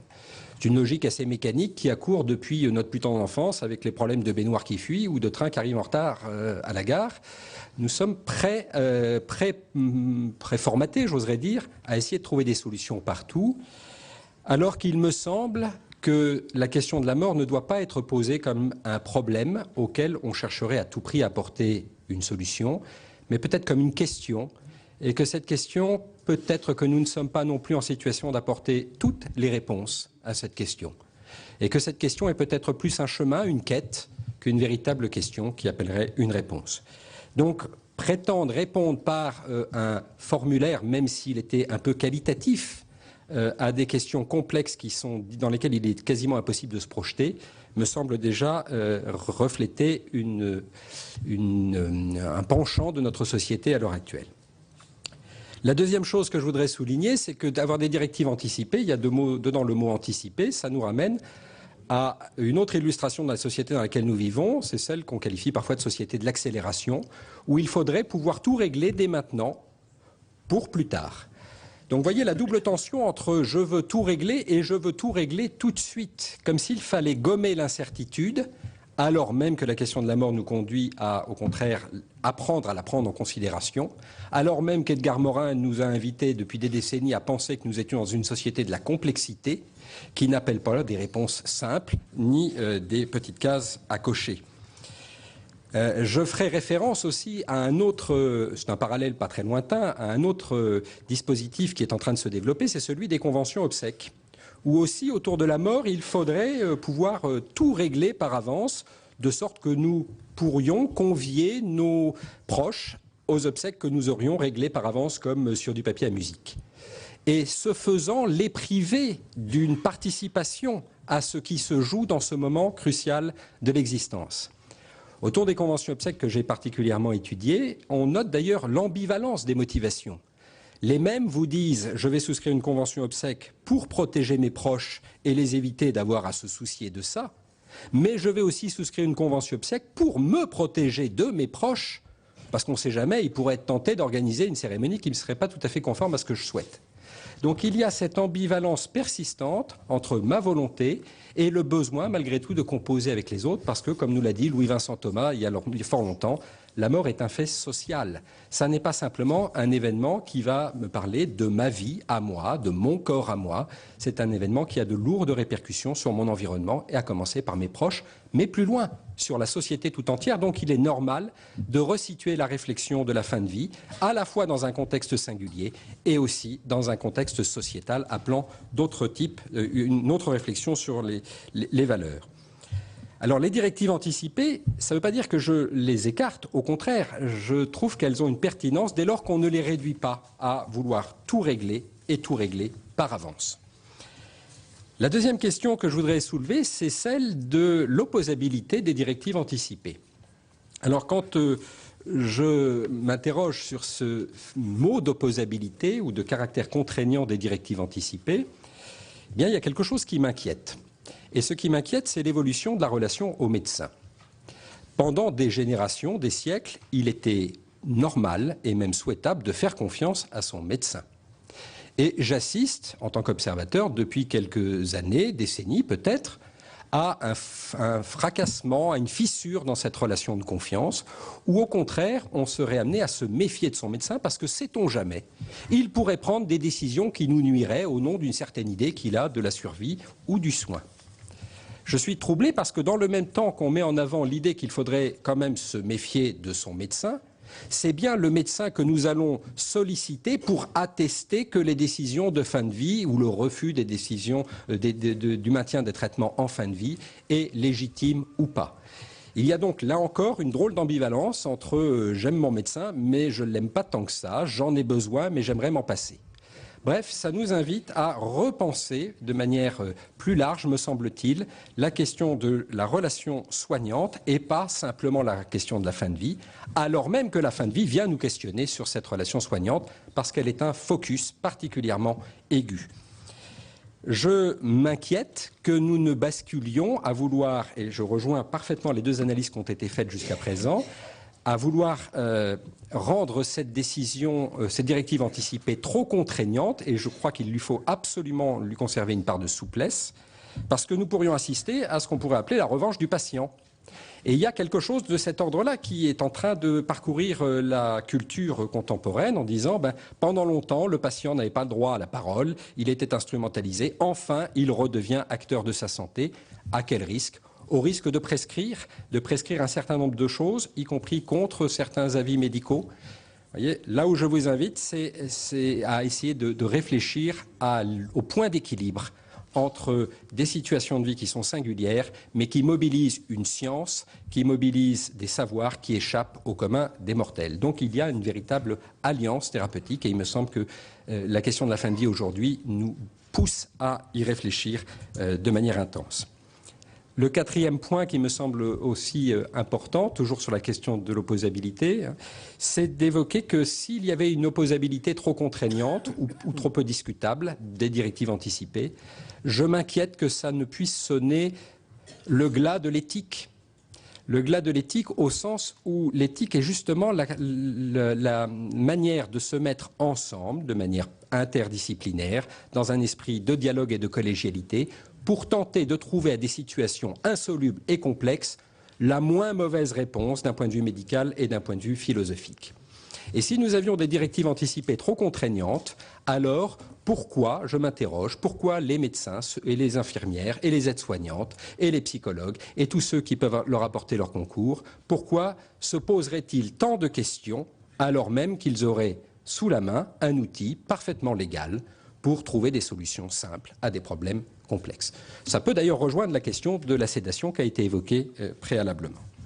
Or, l'éthique, et je citerai peut-être là Jean Leonetti dans ses travaux qu'il relate de la commission de 2005, l'éthique c'est ce qui pousse à l'inventivité, c'est parce que la situation est complexe qu'il faut trouver ensemble des situations qui n'ont jamais existé, et Jean Leonetti témoignait que lorsqu'il a présidé sa commission en 2004, eh bien au début ils s'opposaient les uns et les autres sur leurs certitudes, et au terme du processus collégial, ils se sont rejoints sur leurs doutes afin d'inventer une solution qui est sans précédent, c'est celle de la loi Leonetti et qui a été pionnière dans l'ensemble du monde occidental.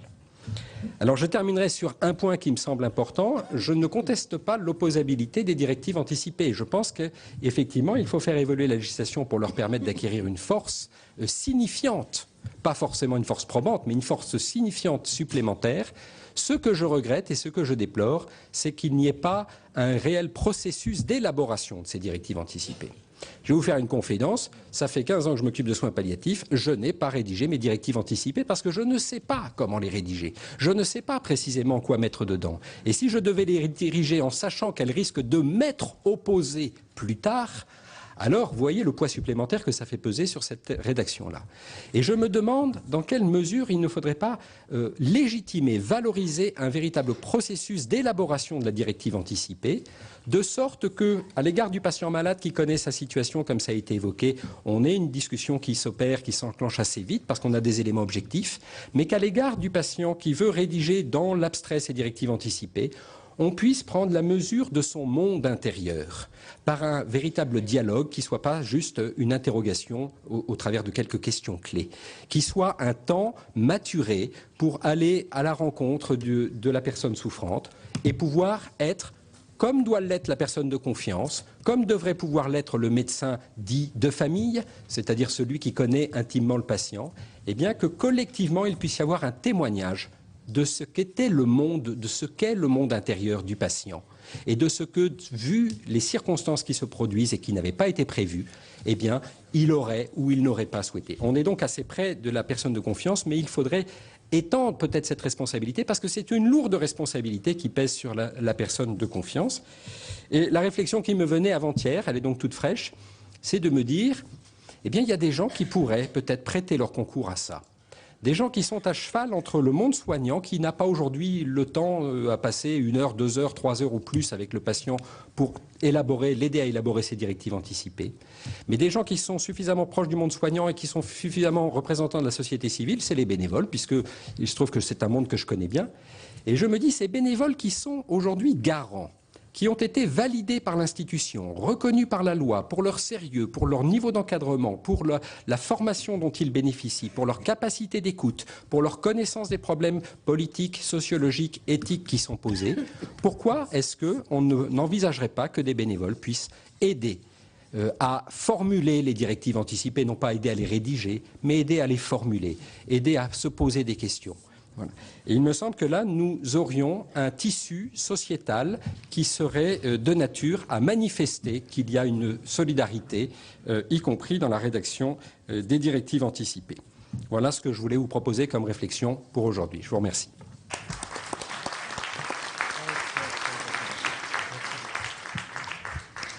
Merci beaucoup, Monsieur Châtel. Et je remercie chacun des intervenants de la qualité de son intervention, qui vraiment apporte beaucoup à notre réflexion de sénateurs et certainement à la réflexion des personnes qui ont bien voulu se déplacer pour ce colloque. Je vous remercie d'ailleurs aussi de la concision de vos propos, qui n'a pas empêché leur très grande richesse et densité, mais qui va nous permettre d'avoir un petit échange avant que Monsieur le Président du Sénat conclue nos travaux de la matinée avec la salle. Avant de passer à cet échange, je voudrais moi-même soulever quelques problématiques qui ne font d'ailleurs, je crois, que reprendre celles que vous avez présentées. Monsieur le Président Sauvé, vous avez démarré votre propos en rappelant que pour une personne qui peut exprimer sa volonté, la validité de l'expression de cette volonté, c'est que le consentement doit être libre et éclairé. Ça met la barre très haut pour ce qui concerne les directives anticipées, puisque celles-ci sont données dans des circonstances de la vie de celui qui les formule, qui ne sont pas forcément celles où la décision médicale est proche de devoir être prise et permettant donc à ce consentement d'être libre et éclairé par avance pour toute situation de fait qu'il pourrait avoir à rencontrer. Vous avez également souligné que, bien sûr, les directives illégales ne lient pas. Je crois que c'est important de le rappeler. Une directive anticipée ne peut de toute façon s'imposer que dans la mesure où elle prévoit des actes qui sont permis par la loi, ce qui veut dire qu'il faut toujours vérifier, et c'est le médecin qui doit le faire, que les circonstances sont réunies. Ce n'est pas forcément facile. Et je crois que vous avez eu raison de souligner que les directives anticipées ne sauraient rendre sans objet la procédure collégiale qui va permettre aux médecins d'être éclairés sur l'appréciation des circonstances et savoir si les circonstances sont réunies pour qu'une directive anticipée s'applique, alors même qu'elle a été formulée en dehors de la situation qu'on est en train de vivre.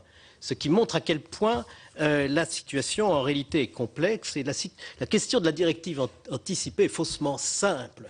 Elle n'abolit pas la nécessité d'appréciation complexe au moment où les actes vont devoir être mis en œuvre, décidés et mis en œuvre par un médecin. Deuxième bloc de réflexion que vous avez mis en avant, d'abord Madame Dreyfus-Netter, mais aussi Monsieur Châtel, en soulignant que les directives anticipées ne sauraient se résumer à la question du refus de traitement, et j'élargirai en disant à la question de la mise en sédation profonde et continue. Il y a tout un éventail, toute une gamme de décisions d'ordre médical qui peuvent être prises aux différentes étapes de la phase terminale d'une maladie. Et par conséquent, il faut naturellement réussir à prendre ceci en compte, ce qui ajoute encore à la difficulté de l'application des directives anticipées, naturellement. Mais cette complexité, vous avez, je crois, bien fait de la souligner. Enfin, dernière question, et alors elle est vraiment d'ordre éthique. Au fond, c'est M. Châtel qui l'a formulée le plus précisément. C'est la relation soignante. C'est sa dimension humaine. C'est, au fond, est-ce qu'il y a une opposabilité tellement forte de la directive anticipée qu'elle a en quelque sorte pour effet d'abolir la responsabilité du médecin dans sa relation avec le malade au moment le plus crucial de l'intervention médicale. Voilà, vous avez donc pu suivre ce colloque organisé au Sénat sur la fin de vie, alors que les sénateurs examinaient en commission la proposition de loi des députés Alain Claes et Jean Leonetti, justement sur l'accompagnement des malades en fin de vie.